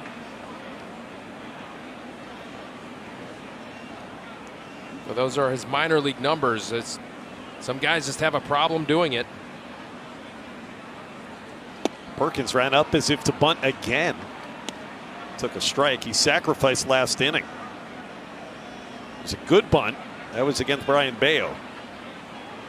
Bayo only 3 1/3 innings tonight for the Red Sox, and he threw 86 pitches. 0-2.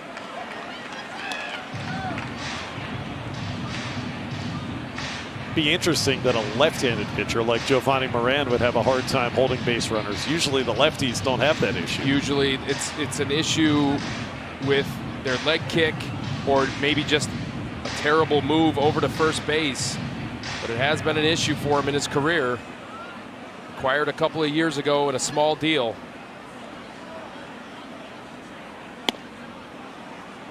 One and two on Perkins.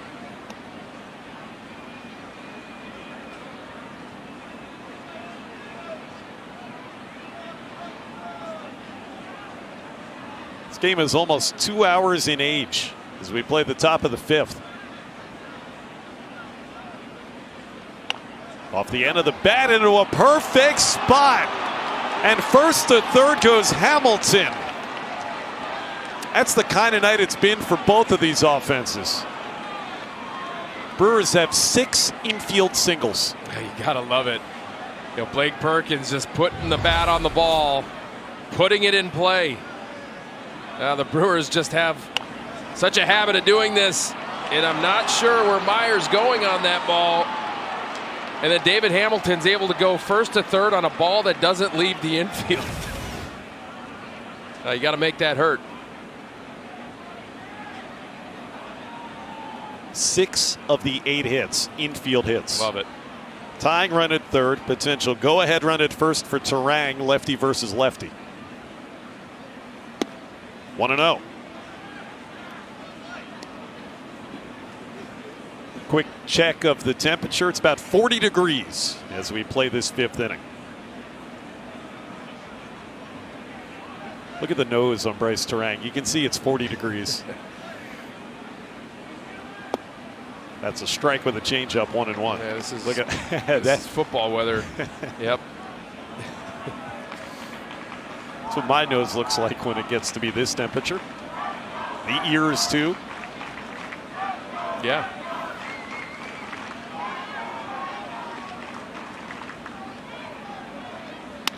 On the ground to first. They're going to try to turn a double play, and they're not going to be able to do it, so the tying run scores. Wilson Contreras may have had a chance at home, but he thought, let me go for the twin killing, and that didn't work out for him. It was the wrong choice. You got to know your runner. You know, a high chopper like that, there's no shot to get Bryce Terang. He's too fast. One of the fastest in the big leagues. And he doesn't even look towards home.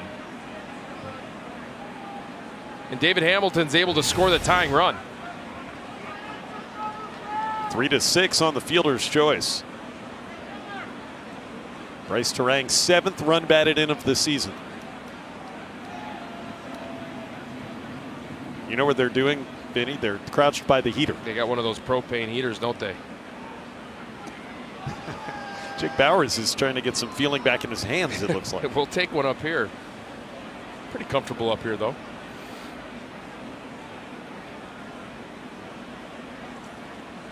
William Contreras and Bryce Terang have now batted 4 times each in 5 innings. Ball 1 from Giovanni Moran. Tough luck run to give up for Moran. Brewers will take it, and now they'll try to add on to that. Yeah, and David Hamilton going first to third is the key in that situation. He was always looking to take that extra base. There goes Terang. Throw to second base. Narvaez late. Bryce gets himself into scoring position with 2 out. Just a great jump by Bryce. And Narvaez is a good thrower. Yeah, he's quick with a strong arm, but Bryce, again, reading something from Moran. Look at that good jump. It's that high leg kick that creates that little extra tick to allow Bryce Terang to get under the tag of Marcelo Meyer. And you were all over it earlier in the inning. You can run on this left-handed pitcher. Right. Let's see if Contreras can drive home a go-ahead run.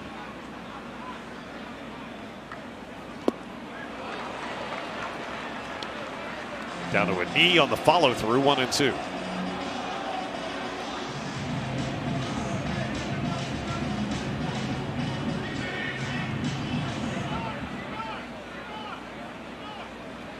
It's been another inning where the Brewers have not hit a ball out of the infield.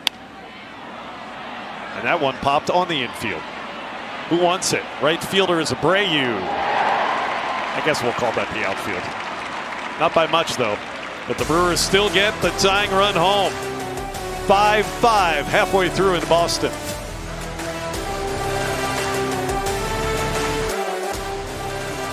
Milwaukee Brewers baseball is presented by Potawatomi Sportsbook. Bet above the rest. And by Prevagen. Prevagen, made for your brain.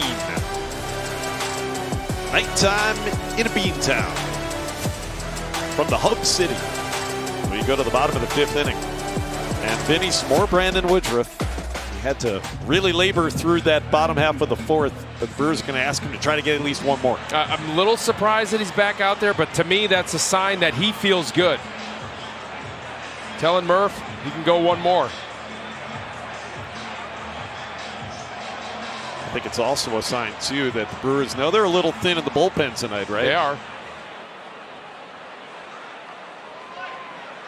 Played that entire series in Kansas City, 3 games in just about 27 hours. This is deep, but Mitchell with a beat on it right on the warning track. Trevor Story a 1-pitch out to begin the 5th. Just off the end. Again, how good a feel does Brandon Woodruff have, knowing that Trevor Story's probably going to jump on the first pitch? He throws him a cutter to stay off the barrel.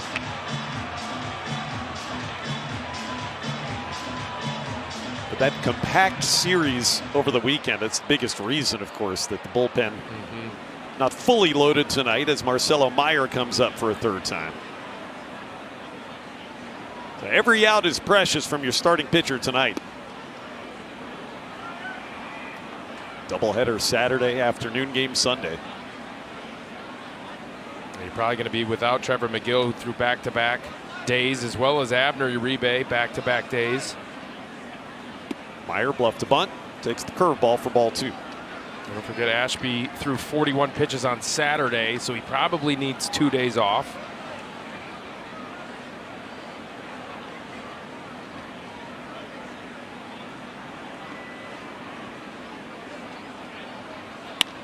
That's to center, and that's playable for Garrett Mitchell.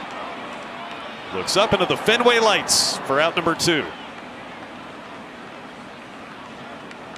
This would be huge for the Brewers and for Brandon Woodruff if he can get through this 5th inning quickly. This is a batter tonight that has given Woody some fits. His old teammate Caleb Durbin, a single and a double. Double off the monster, started a 2-run rally last inning.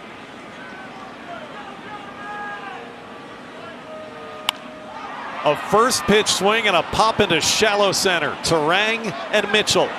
Garrett Mitchell catches all 3 outs in a 4-pitch 1-2-3 bottom of the 5th for Brandon Woodruff.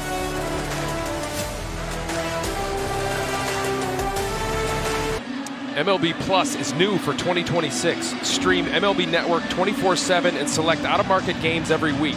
Plus live radio broadcasts of every game, Game Day 3D, Big Inning, and minor league action.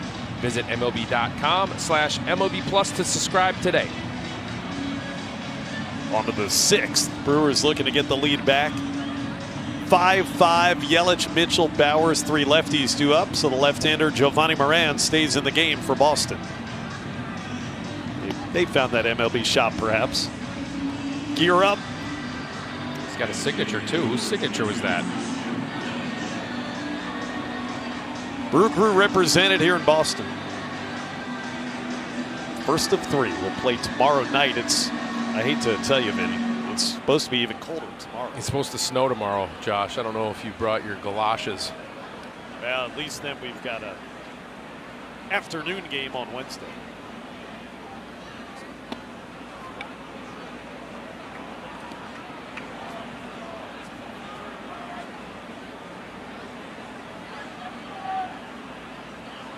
Christian Yelich tonight has not been retired. Double, single, RBI infield hit.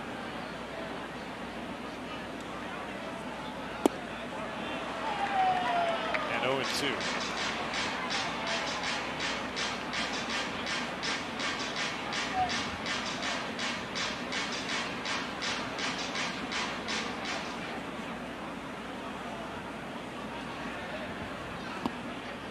In the dirt, 1 ball, 2 strikes.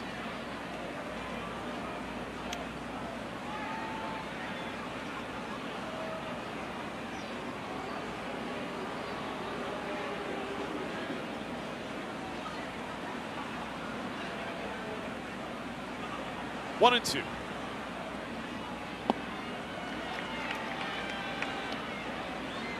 Yeah, Yelly with a great take right there. Again, Yelly seeing the ball so well.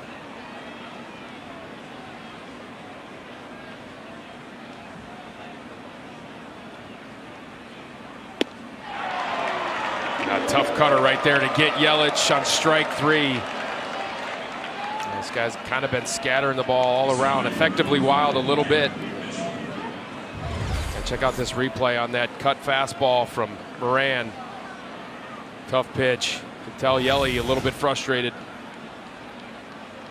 And Garrett Mitchell now with 1 out. Here's Garrett. Infield RBI hit last time against the left-hander. Ball hits bat. Strike 1 is called.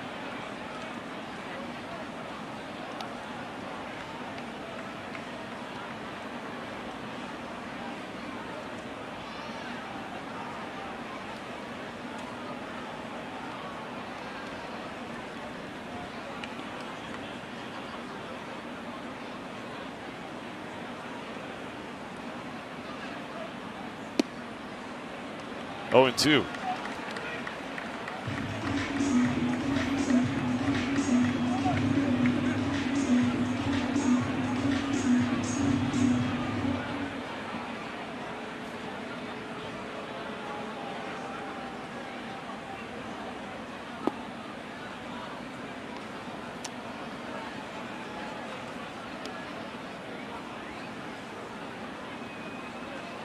In again for Jeff Levering tonight. Josh Mauer, Vinny Rotino, and Sophia Minard.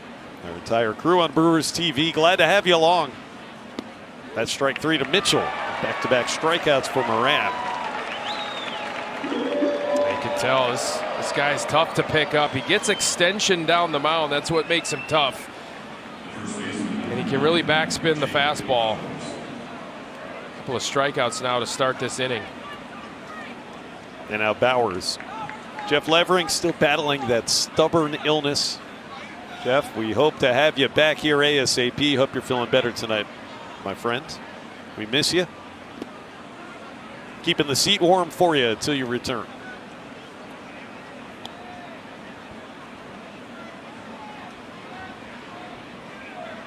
But Brandon Woodruff, who just got that, it was actually a 5-pitch inning in the bottom of the 5th. Still about as quick as it comes. 1-1 the count. Woody is currently at 84 pitches.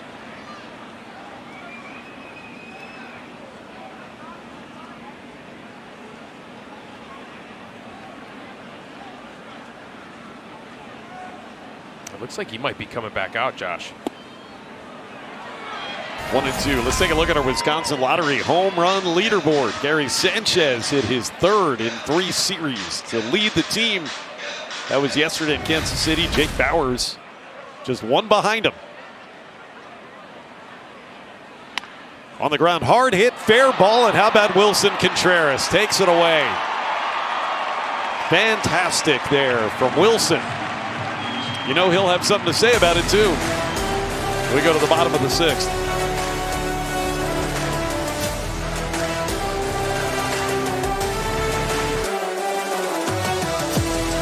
Go to the bottom of the 6th inning. Up over 80 pitches, and he's going to deal with the Red Sox. It's the 8-9 and 1 hitters, Vinny. Yeah, digging deep is Brandon Woodruff again.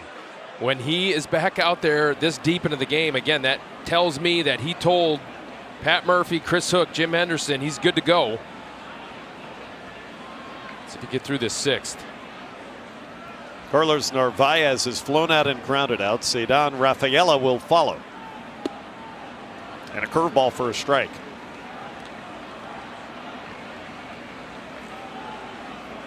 Aaron Ashby, next man up, it appears, for the Brewers.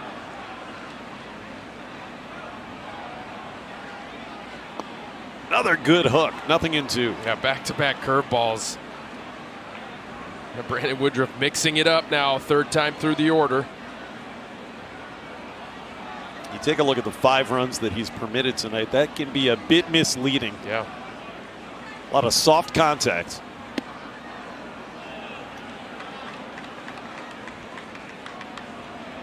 Two of the RBI hits even were just little bloopers that fell in front of Sal Frelick in right field that were very good pitches. Right. Story in the 1st, Wilson Contreras in the 4th. Oh, off of Williams' mask. Just a competitor. Look at the focus from Brandon Woodruff. He just, you know, he wants this, wants to get through this 6th inning.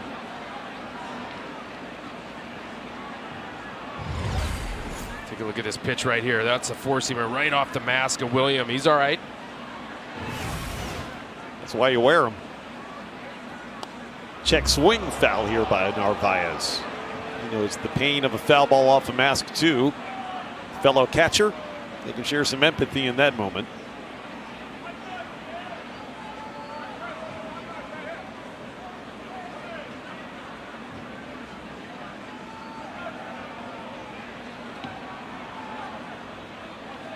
Leading off the bottom of the 6th. 2-2.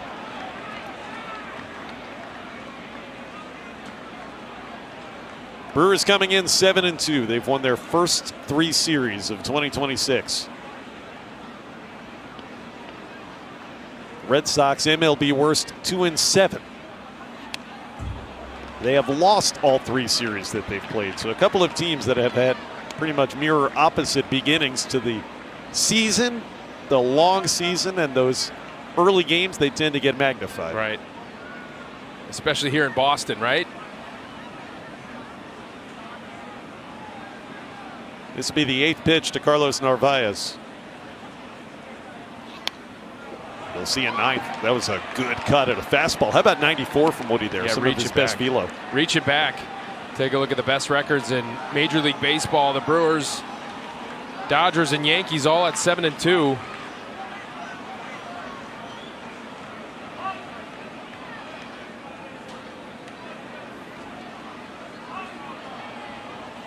He got him swinging. Elevated heat. On the 9th pitch, Woodruff wins the battle against Carlos Narvaez. Yeah, he's just got that look in his eye, doesn't he? You're not going to win a battle against me. Brandon Woodruff reaches for 92, and he tripled up on the fastball to Narvaez, and you could see Narvaez like, no way is he going to throw me another one, and he does. What a call by William, too. Woodruff is appearing to get stronger later in this outing, as he did against Tampa. That's grounded to third. Rengifo right there. Rafaela is out on 1 pitch. We showed you that graphic last inning that his velocity went up in the 4th and 5th innings. His last 2 in the start against the Rays on Tuesday. And it's looking kind of similar today. That's going to be his final pitch. Yeah, you're going to bring in Ashby to face the tough lefty and the rookie Roman Anthony.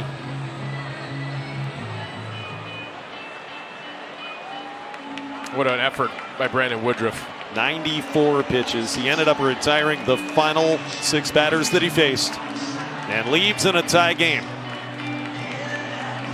This game is in the hands of the bullpens. That was a battle from Brandon Woodruff, and he stayed in the fight, Vinny Rotino, to get through 5 2/3 innings and finished really with his sharpest stuff at the end of it as Aaron Ashby comes in. Yeah, couldn't be more impressed with Brandon Woodruff, but here comes Aaron Ashby to face, I misspoke, said Roman Anthony is a rookie. He is not, second-year player, but this is what he's come on to do to get him out. See the line on Saturday against the Royals, inning in 2/3. Ashby's been great so far this season. It's our Gruber Law Offices. 1 call, that's all. Call to the pen. Anthony went 2 for 3 against Woodruff. A double and a single and a couple of runs scored.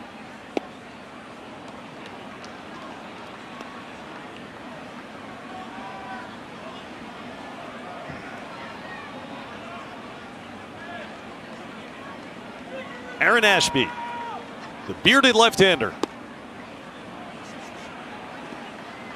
I mentioned he threw a lot of pitches in that doubleheader game 1 on Saturday, but the Brewers don't mind bringing him back quickly after one of those outings. He's shown the last couple of seasons to have a rubber arm that bounces back.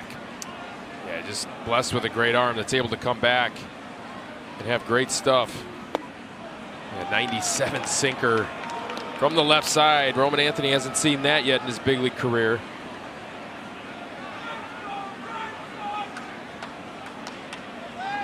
.94 pitches for Woodruff to get him through those 5 2/3 innings tonight. Game will be decided by the bullpens.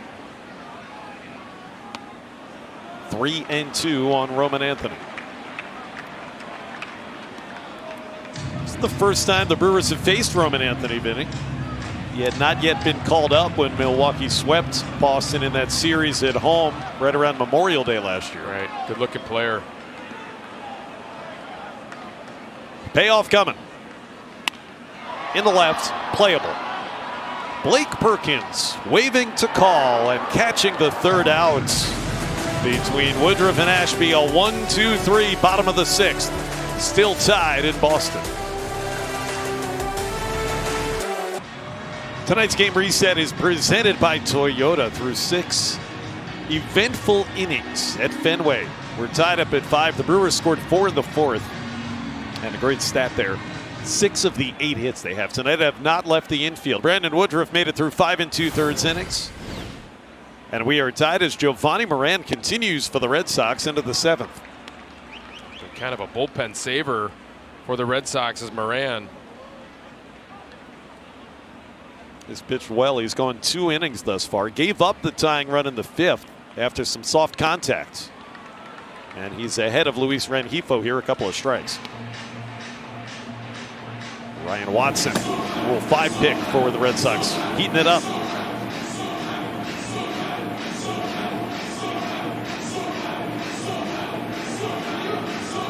Brandon Woodruff sticking around in that dugout, Vinny.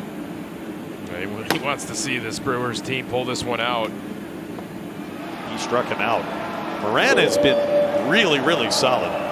It's his third punch out. He's recorded 7 outs. The Brewers only have 1 infield hit against him. Just a tough lefty, right? I mean, again, just not something you see very often, is that over the top kind of high 3/4 release and then able to backspin a fastball really well, sets up the rest of his arsenal.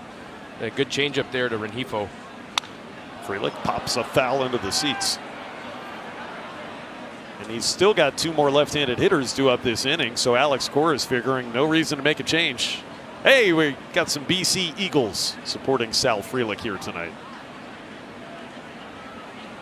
The first rounder out of Boston College was Sal Frelick.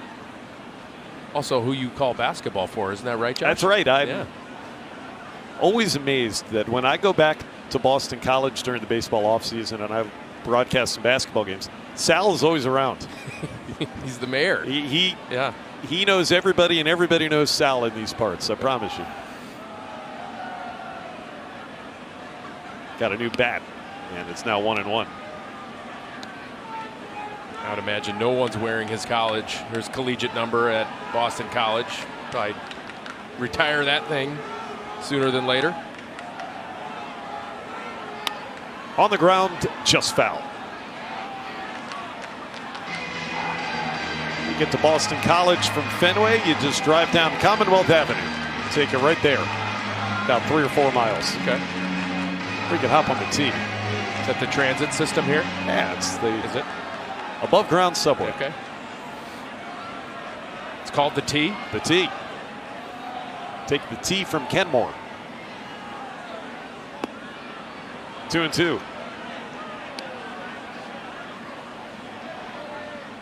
You will often, actually, during the offseason where Sal calls Boston home, you'll see him sitting courtside at a BC basketball game. Struck him out. Moran just continues with his phenomenal relief work tonight for Boston. 2 out of the 7. Yeah, exactly what they need from their bullpen. This lefty, another tough changeup, left on left changeup. Yeah, Sal Frelick swinging at something in the dirt like that, you know it's nasty. Moran needs 1 more out to get through 3 full innings of relief. And that man is David Hamilton, who has not been retired tonight. 0-1.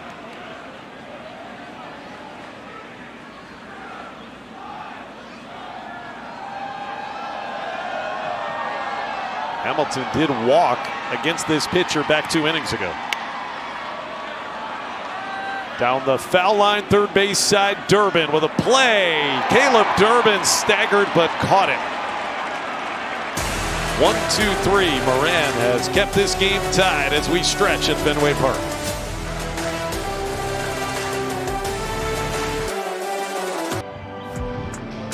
Aaron Ashby back on the mound here at Fenway, and you can donate pet supplies or $10 during BCF's drive-through for charity coming up April 9th near Hellfield Field, and that'll be 7 a.m. to 1 p.m. Fans who donate will receive a Pat Murphy pin, and the first 200 to donate will receive 2 free Brewers ticket vouchers.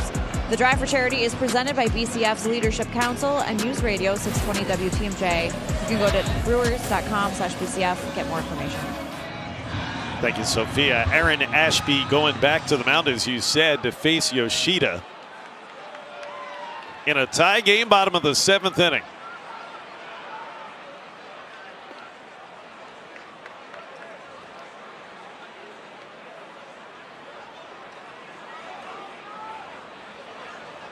Ashby only faced 1 batter in the 6th. He got Roman Anthony out. And it's 1-1 the count.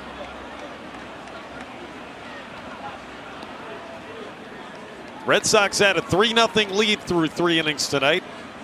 And the Brewers rallied for a 4th spot in the 4th. Took the lead. Boston got it back 5-4. Tied it up in the 5th in Milwaukee. That's where we've been ever since. They've been back and forth. Hard-fought game by both teams.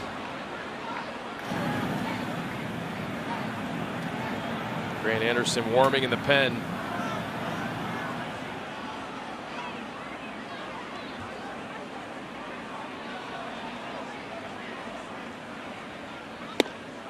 Three and one. You got Wilson Contreras, then Willier Abreu due up. Alex Cora has his lefties and righties staggered on the lineup card. Righty, lefty, righty, following Yoshida. And it's a 5-pitch walk to put the go-ahead run on base.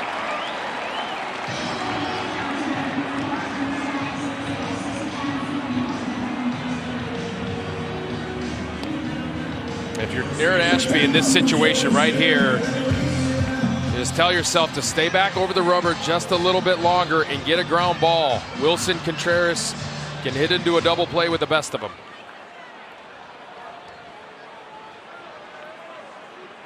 Has not made an out tonight. Walk, hit, batter, double. Boy, look at the movement on that two-seam fastball. Nasty. Yeah, what a weapon for Pat Murphy.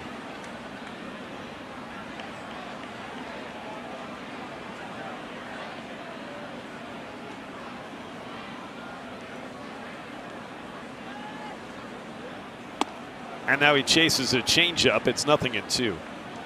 You see the way that Ashby is able to maneuver the baseball, and with the velocity that he throws it at, and you're like, well, how does he ever know how to land it for a strike with as much movement as he creates? Yeah. He's got enough touch and feel. I mean, Ashby has had a lot of success when healthy. He's got so many different weapons that he can go to. 3 secondary weapons for strikes, and gets swing and miss, and gets ground balls. That's a good take by Wilson Contreras.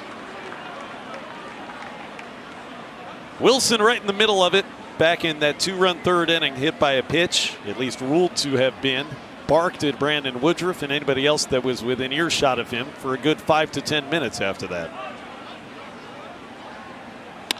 And now he lines a base hit, and it's going to be first and second with nobody out. Well, aside from his theatrics earlier, he's had a great night. Yeah, he's always been able to hit. He's always been able to hit against the Brewers, it seems, too. And this is a pretty good at-bat, working the count to 2-2. And that sinker, if it's just a hair further down, now you're wondering if you're going to get that ground ball, but he's able to punch it into center field for a base hit. Jake Woodford joins Grant Anderson in that Brewers bullpen here as Abreu hits and takes a strike.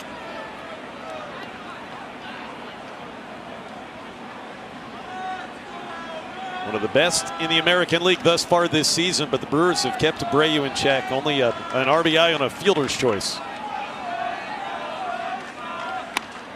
Popped into center. See if this is deep enough for Yoshida to try to tag as Mitchell makes the catch. He will not. Big first out for Aaron Ashby against Willier Abreu without the runners being able to advance. Yeah, good job, too, by Garrett Mitchell getting behind that one and coming up with a strong throw over to David Hamilton at short. Keeping Yoshida at second base.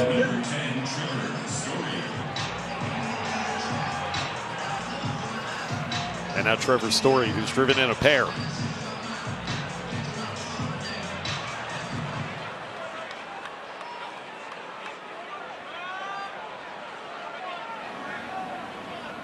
Two on and one out. Strike one, clip the edge. This has been a well umpired game by Chris Conroy behind the plate. We've only had one ABS challenge in almost 7 full innings. Yeah, it's a good call. He has had a good zone.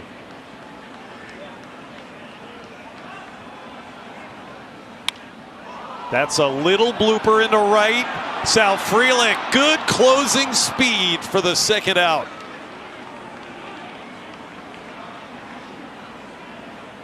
And what makes a good outfielder is your ability to go in all directions to get great reads off the bat, but just again, be able to come in on baseballs, and Sal's one of the best at doing it. Yeah, you're right, Josh. Look at that closing speed.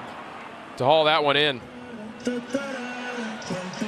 So after the walk and the single, couple of harmless fly balls, Ashby needs one more out to keep the game tied through 7. Marcelo Myers going to be pinch hit for here. That's Andrew Monasterio. It's our old friend Mona.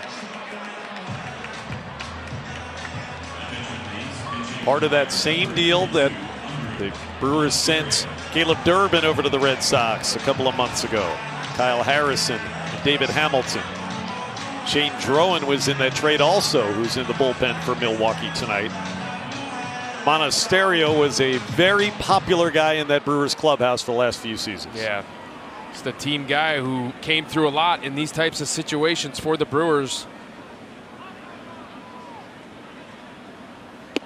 Takes ball 1, and everybody in that Brewers dugout that watched Mona play with a Milwaukee uniform on knows that he can hit left-handed pitching. Right.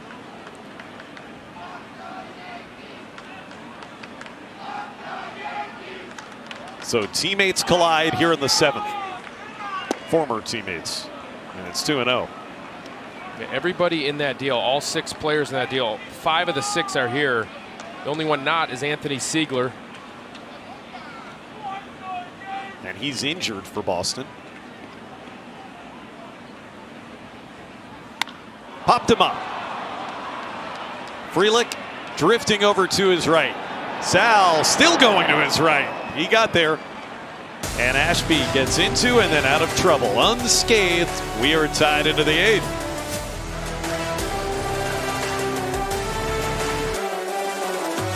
Got one of those coming up this Sunday. Brewers are home against the Washington Nationals. All right, Garrett Whitlock, just off the paternity leave list, is going to pitch as we go to the 8th inning in a tie game. Andrew Monasterio stays in to play second base. And Whitlock's their 8th inning guy. He's got a really good slider. Hitter's just hitting 162 against it last year. A fastball, it's a sinker. Averages 94 on that pitch. 2-0 on Blake Perkins. 1 for 2 with a sacrifice and one of those multitude of infield singles that the Brewers have tonight. Belongs to Blake back in the 5th inning. Oh, I would challenge that. Does not. Our data that we get, for whatever it's worth, says he would have won a challenge. Yeah. That was low. 2-2. Whitlock missed the entire series, the home opening series against the Padres this past weekend for the Red Sox, for the birth of a child. Just activated back today. And that's his put-away pitch.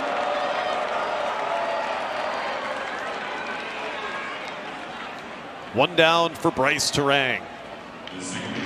This is our Wisconsin Lottery home run count for Bryce Terang. Number 1 on the season Wednesday in the homestand finale. How about that swing against Rasmussen, who hadn't given up much hard contact all day, and then Bryce just goes oppo against him. Take one of those right here. 0 for 3 with a walk. Did drive in the tying run in that 5th inning with a fielder's choice. Nobody's scored since then. We had all those runs early. Things have quieted down here for the last 3 or so innings. The manual line scorer on the Green Monster. How was that? Was that your Boston accent right there? The Monster. I don't think that was it. It's fair. 3-1. You would think I would have had more practice. You've been here a lot, but you're from Philly. Is there an accent in Philly? Oh yeah. That's ball 4. Brewers get a 1-out base runner in front of William Contreras here in the 8th. This copyrighted telecast is presented by the authority of the Milwaukee Brewers and may not be reproduced or retransmitted in any form, and the accounts and descriptions of this game may not be disseminated without the express written consent of the Milwaukee Brewers. I thought maybe you'd try to do that with a Boston accent. Contreras up there hacking against Whitlock. I'll bring it out in the next 3 games. Not tonight. Game's too close. Save it for Levern.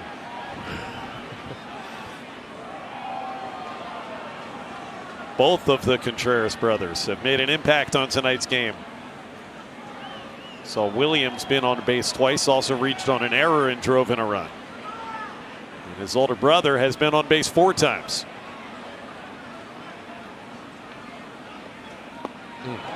Chase the slider, 0-2. Yeah, it's nasty. Yeah, looking for the fastball, sitting on it, got the slider.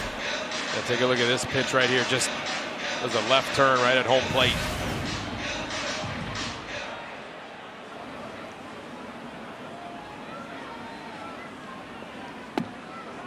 One and 2. Garrett Whitlock was a big part of the bullpen for Team USA at the World Baseball Classic. Teammate of Bryce Terang, whom he just walked the WBC. 2-2. A couple guys in this Boston Red Sox bullpen were on that WBC squad for US. Or I beg your pardon, I'm thinking of Weissert, who was on Team Paisan for Team Italy. Greg Weissert. Pitched a lot for them. They had a great run.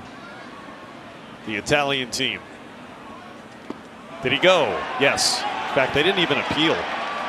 Chris Conroy says you swung. Yeah, ask for help. Pat Murphy wants Conroy to ask for help. Let's take a look at that, man. I do not think so. That is a bad call. You got to ask for help.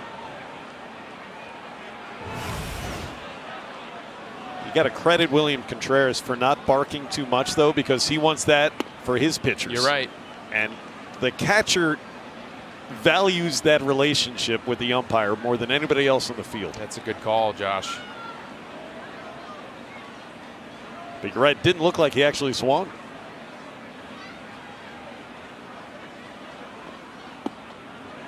Called a strike to Yelich with the changeup, 1-1.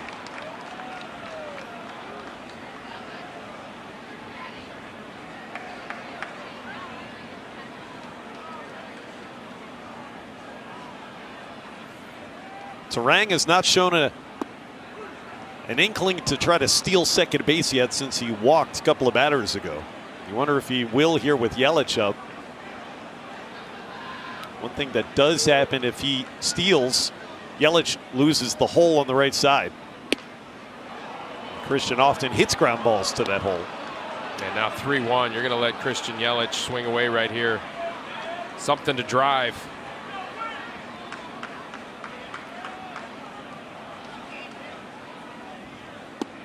Ball 4, it's 2 on and 2 out. How about that?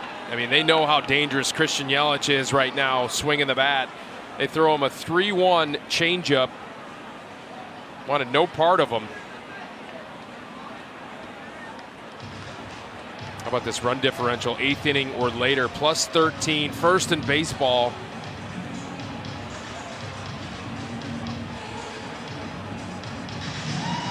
And a visit here from Andrew Bailey, the pitching coach, to talk about the plan of attack for Garrett Mitchell as Aroldis begins to loosen in that Boston bullpen.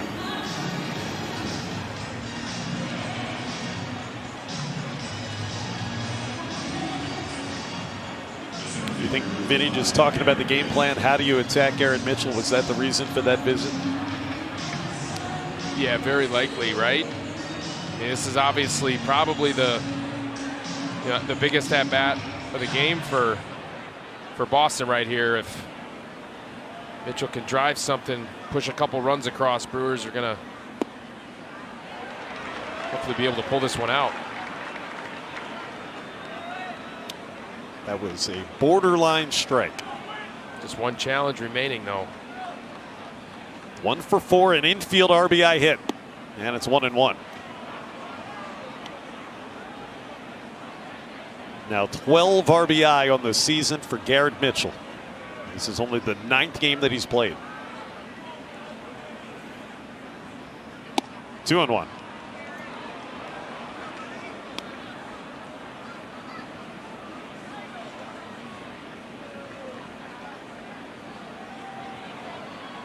Looking for some more late inning magic. The Brewers tied at 5 in the 8th. Mitchell lines it into left field for a hit. Terang is being waved around. Anthony's throw is well offline. Here comes Yelich to the plate. Covering is the pitcher. Safe. Yelich somehow avoided Whitlock's tag and 2 runs score. Garrett Mitchell has delivered another RBI hit. Then an error. It's 7-5 Brewers. Wow, what a play right here. Great job by Garrett Mitchell to dump one into the left field. And not a good throw whatsoever by Roman. And you can see Yelich fired up. Love it. They're going to challenge the call of safe at home plate. I think he got in there. Boston is challenging the safe call at home plate. And I think Yelich ran through a stop sign. That was all on his own.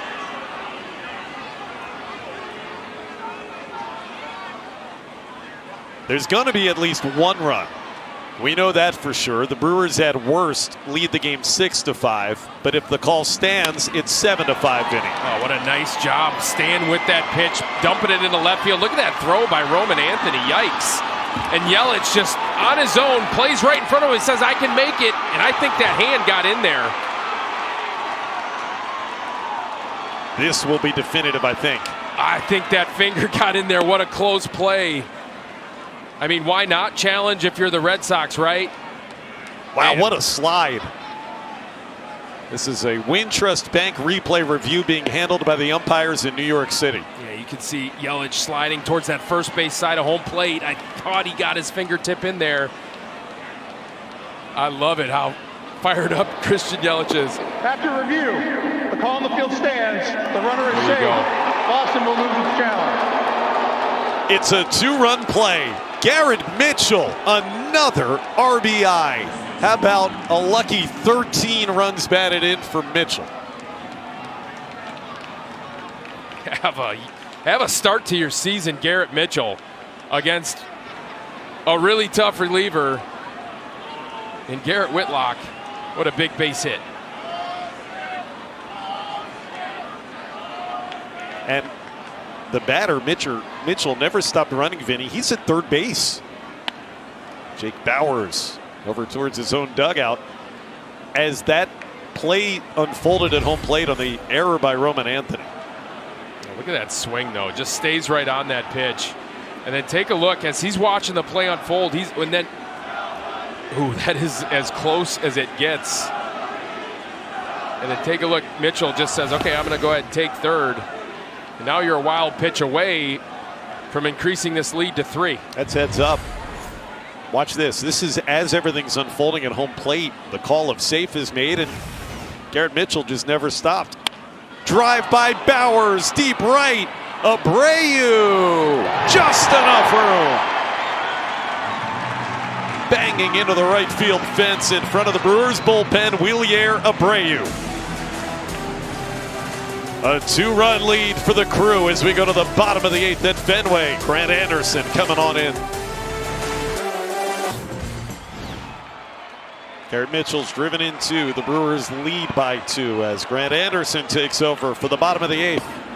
And strike 1 on his former teammate Caleb Durbin. Yeah, pitched in yesterday's ball game, gave up a couple of runs, a walk and a strikeout against the Royals in that Brewers 8-5 victory. It was the first outing of the year for Grant that he'd given up any runs. Look what Garrett Mitchell's done with those 13 RBI. Tied for the 3rd most ever 10 games into a season. I mean, we just talked about it during the break, Josh, how big it is for this team to have Garrett Mitchell produce, right? With Jackson Chourio out to start this season. Andrew Vaughn.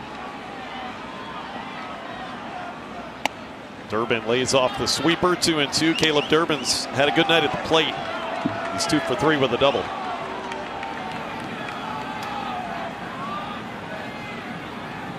In case the Brewers need some help, left-hander DL Hall starting to get loose. Full count. Was 0-2. Now it's 3 balls, 2 strikes. Carlos Narvaez waiting in the on-deck circle. Then it would be Ceddanne Rafaela here in the 8th. 3-2 pitch to short. David Hamilton is there. One out for Anderson. Sophia Minard with some more on Garrett Mitchell and the wonderful start to the 2026 season. Yeah, he came into tonight hitting .318 on the season, and as you mentioned, now has 13 RBIs. And over the weekend in Kansas City, Pat Murphy gave both Garrett and the front office a lot of credit. He said, look, I was wrong. He said, I didn't think that Garrett was ready, maybe from a health perspective, just considering all the time that he missed with the shoulder injury last year. He had a rough start statistically in spring training. He was striking out a lot. Murph thought that maybe he needed more time just to build up in AAA, and he gave credit to the front office. He said they were adamant that Garrett was ready. Physically, he'd be able to handle it. He'd be the right player. He'd have an impact on this team. And he said, I'm happy to be wrong on this one. He's admitted those times before, but he said Eric Garrett has absolutely had a huge impact on this team. And in the doubleheader, especially against Kansas City, showed kind of what he's capable of doing when he's swinging the bat the way that he is right now. And just a perfect example of why this organization has been so successful is because the front office, Pat Murphy, everyone's kind of on the same page with things, and even if you're not on the same page, there's open dialogue as to figure out what's the best way to construct a roster to make these decisions.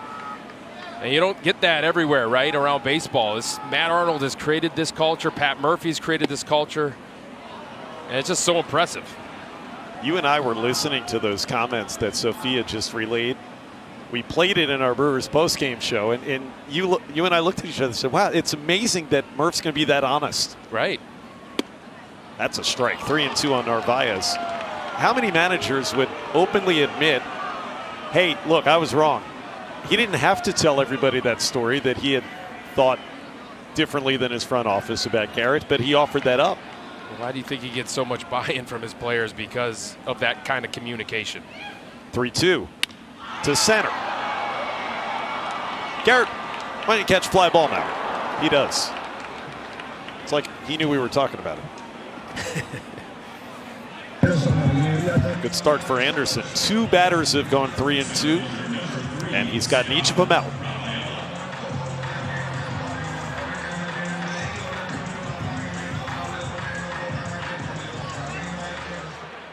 Again, this was a game that the Red Sox had a 3-0 lead. Rafaela swinging through the fastball. When it was 3-0 after that bottom of the third, and the histrionics from Wilson Contreras had kind of riled both teams up, I think. That's when this game flipped. Brewers came back immediately and had a lengthy 4-run 4th inning. It's been a different night ever since. It kind of backfired on Wilson Contreras, didn't it? I mean, I think he was trying to perform that drama, those histrionics, to help his team, fire his team up. But guess what? It actually fired the team on the other side of the field up. On the ground to first, Jake Bowers, and it's a 1-2-3 bottom of the 8th for Grant Anderson. To the 9th. 7-5, Milwaukee. Tonight's Tavern of the Game winner is Brian and Michelle's Old Mill Bar and Grill in Phlox.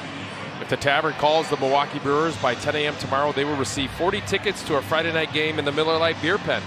This offer is courtesy of the Tavern League of Wisconsin and Miller Lite. Brian and Michelle's Old Mill. All right. Ryan Watson, Rule 5. Pickup for the Red Sox.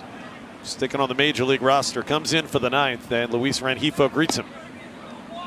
There's another one of those relievers for the Boston Red Sox that really gets down the mound. Big extension numbers. Fastball plays up.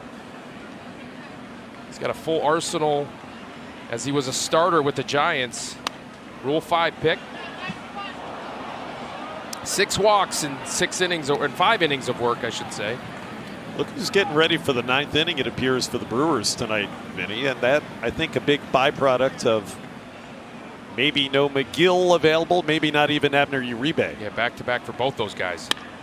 That's cracked into the gap in right center. Rengifo has extra bases.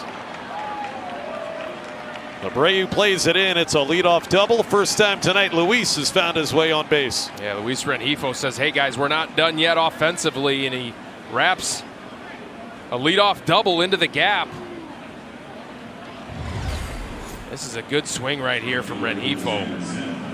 Yeah, that pitch is right down the middle, and Rengifo doesn't miss it. And drives it into the gap. Able to get into second base easily. Insurance aboard for Sal Frelick, who's been on twice. Single and a walk.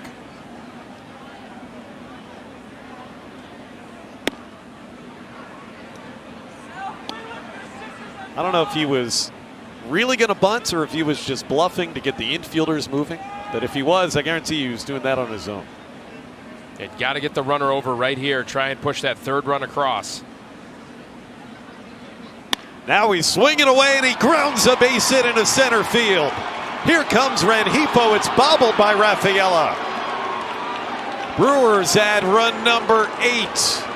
Sal Frelick back in Boston, driving in runs. And the game rewards you if you have the right mindset going into this at bat. You know Sal Frelick, the only thing he was thinking was move the runner over. Not only does he get him over, but he gets him in with one swing of the bat. Something hard on the ground behind the runner. That's what he's thinking. And then it gets through and Rengifo scores easily. Brewers up by 3. Still nobody out. Hamilton bunts it towards Durbin. Take the out at first. And there's another runner in scoring position. He bunted for a hit. A similar type of play earlier in the game did David Hamilton. That's another one. I'm not sure he was actually trying to sacrifice. Might have been thinking, well, at worst it'll be a sacrifice. Right. Get him over. Maybe get a hit out of it. He's just a winning player, David Hamilton. Plays team baseball. The way he runs the bases and plays defense, he's been impactful so far for the Brewers. Perkins into left. So carry back Roman Anthony near the track. Enough room though for out number 2.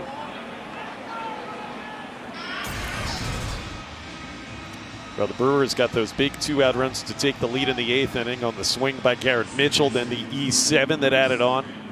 Through 10 games of the Major League season in the live ball era, the Brewers have scored the 2nd most 2-out runs. That's crazy. I mean, what a crazy stat. I mean, just an unbelievable job by this offense. Trying for another one right here. And we talk about how scrappy this team is, how scrappy this offense is. You know, a lot of non-household names, but at the end of the day, you got to just start thinking that, my goodness, this team is really good and they have a bunch of really good players after what they're doing offensively. 1-1 on Terang, who has been in the batter's box 6 times tonight. 6 trips in 9 innings. Miz gets the ball tomorrow night for the Crew.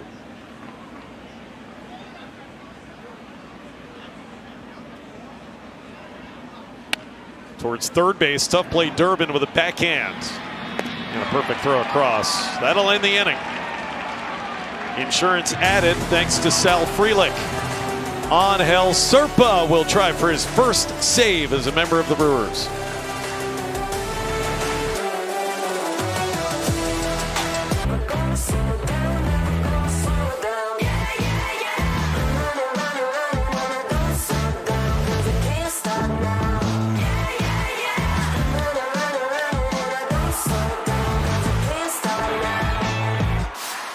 Christian Yelich and the Brewers fired up.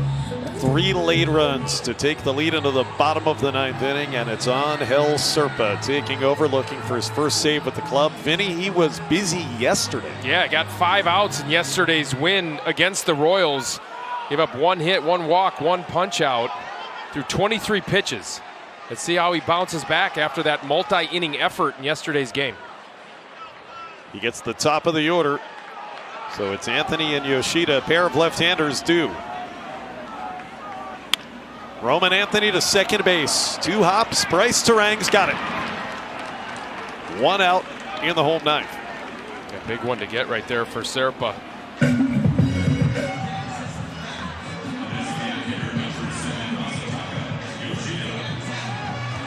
Red Sox need a pair of base runners to have a chance. Otherwise, they would fall to 2-8. The Brewers try to start the season 8-2. It's called a ball.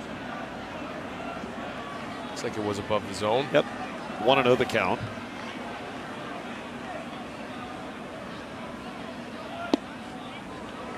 1-1 good two-seam fastball from Serpa. Pat Murphy said several times during spring training that he does not envision this year having a defined closer.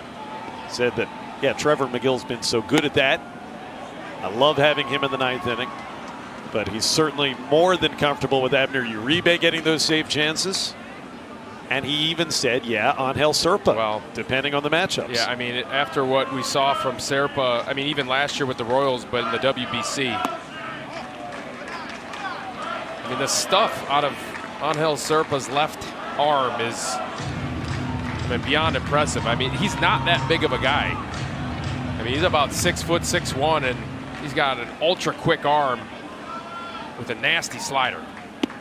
Full count.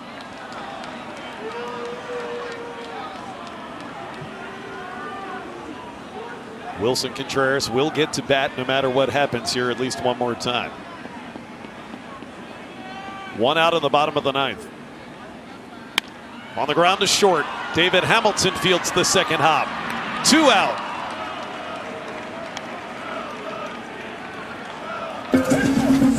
Now the Brewers trying to win game 1 of this series at Fenway. Then tomorrow it is must-see TV for you with The Miz and Garrett Crochet. A couple of opening day starters matched up.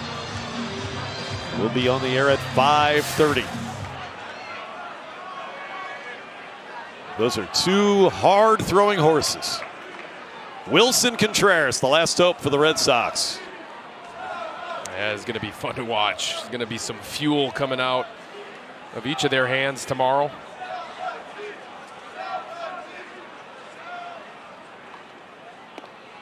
Strike, and it's 1-1. Wilson has been on 4 times. A walk, a controversial hit by pitch, RBI bloop double, and a single.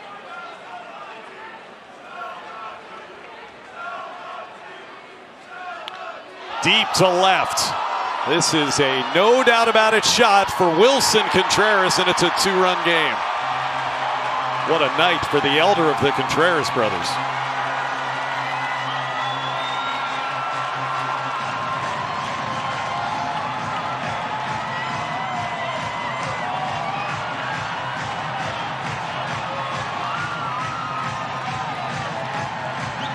Five for 5 in reaching base tonight. Yeah, well, if you're going to give up a home run, you know, make it a solo shot here in the ninth, up by 3. So what, right? Yeah, he gets it. A fastball down in the zone, out over the plate, and he hammers it to left. Brewers still up by 2. 1 out to get. And that man now is Wheelier Abreu. 0 for 4. Strike 1, knee high. That was the second homer as a Red Sox for Wilson Contreras.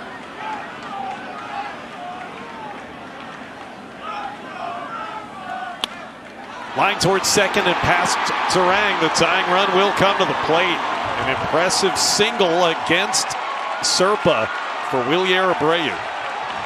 He reaches down and gets a pretty good slider from Serpa. Yeah, Abreu, not his forte to get knocks against lefties, especially a tough lefty like Serpa. And Chris Hook's going to come visit before Trevor Story comes to the plate for Boston. How big is that add-on run look now, right? RBI knock from Sal Frelick in the top half of this inning. Here's the Red Sox first run since the 4th.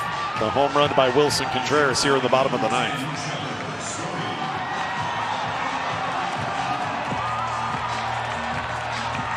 Well, Trevor Story tonight has driven in a pair. Looped an RBI single. That was the first run of the game in the 1st inning. Sac fly also in the 3rd. One home run this season for Trevor Story. Ball 1 from Serpa.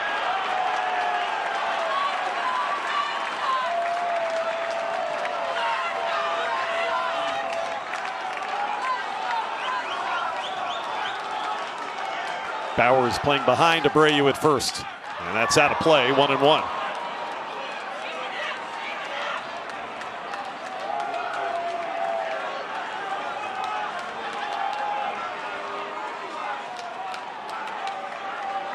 Trevor Story's always been able to hit for power, and he's got Serpa in his book. On the ground, right side, a long way to his left. Turang uses the range to get there, and the Brewers are 8-2. Angel Serpa buttons up an 8-6 victory. An exciting back-and-forth night at Fenway for his first career save. And after trailing 3-0 through 3 innings, the Brewers come back. The 4th time they've ever started a season by winning 8 out of their first 10 games. Yeah, hard-fought game by the Brewers, able to come back and win this one. Up and down the lineup, up and down the pitching staff, just a great job. Brandon Woodruff, just a phenomenal job gutting through his outing. And then how about Garrett Mitchell? My goodness, he is on fire to start this season. And he comes up with a huge couple of RBIs right here, or a base hit right here to put the Brewers up. Tie game in the 8th with 2 out. And our Toyota drive of the game.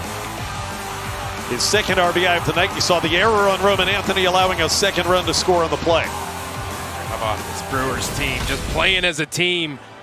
You love to see the emotion from Christian Yelich. Just a great game all the way around, and a good job by Angel Serpa to get his first career save. Last time the Brewers were 8-2, 2019, 7 years ago. Coming up next, Vinny and I have Brewers postgame presented by Freighter, the Medical College of Wisconsin. Stay with us.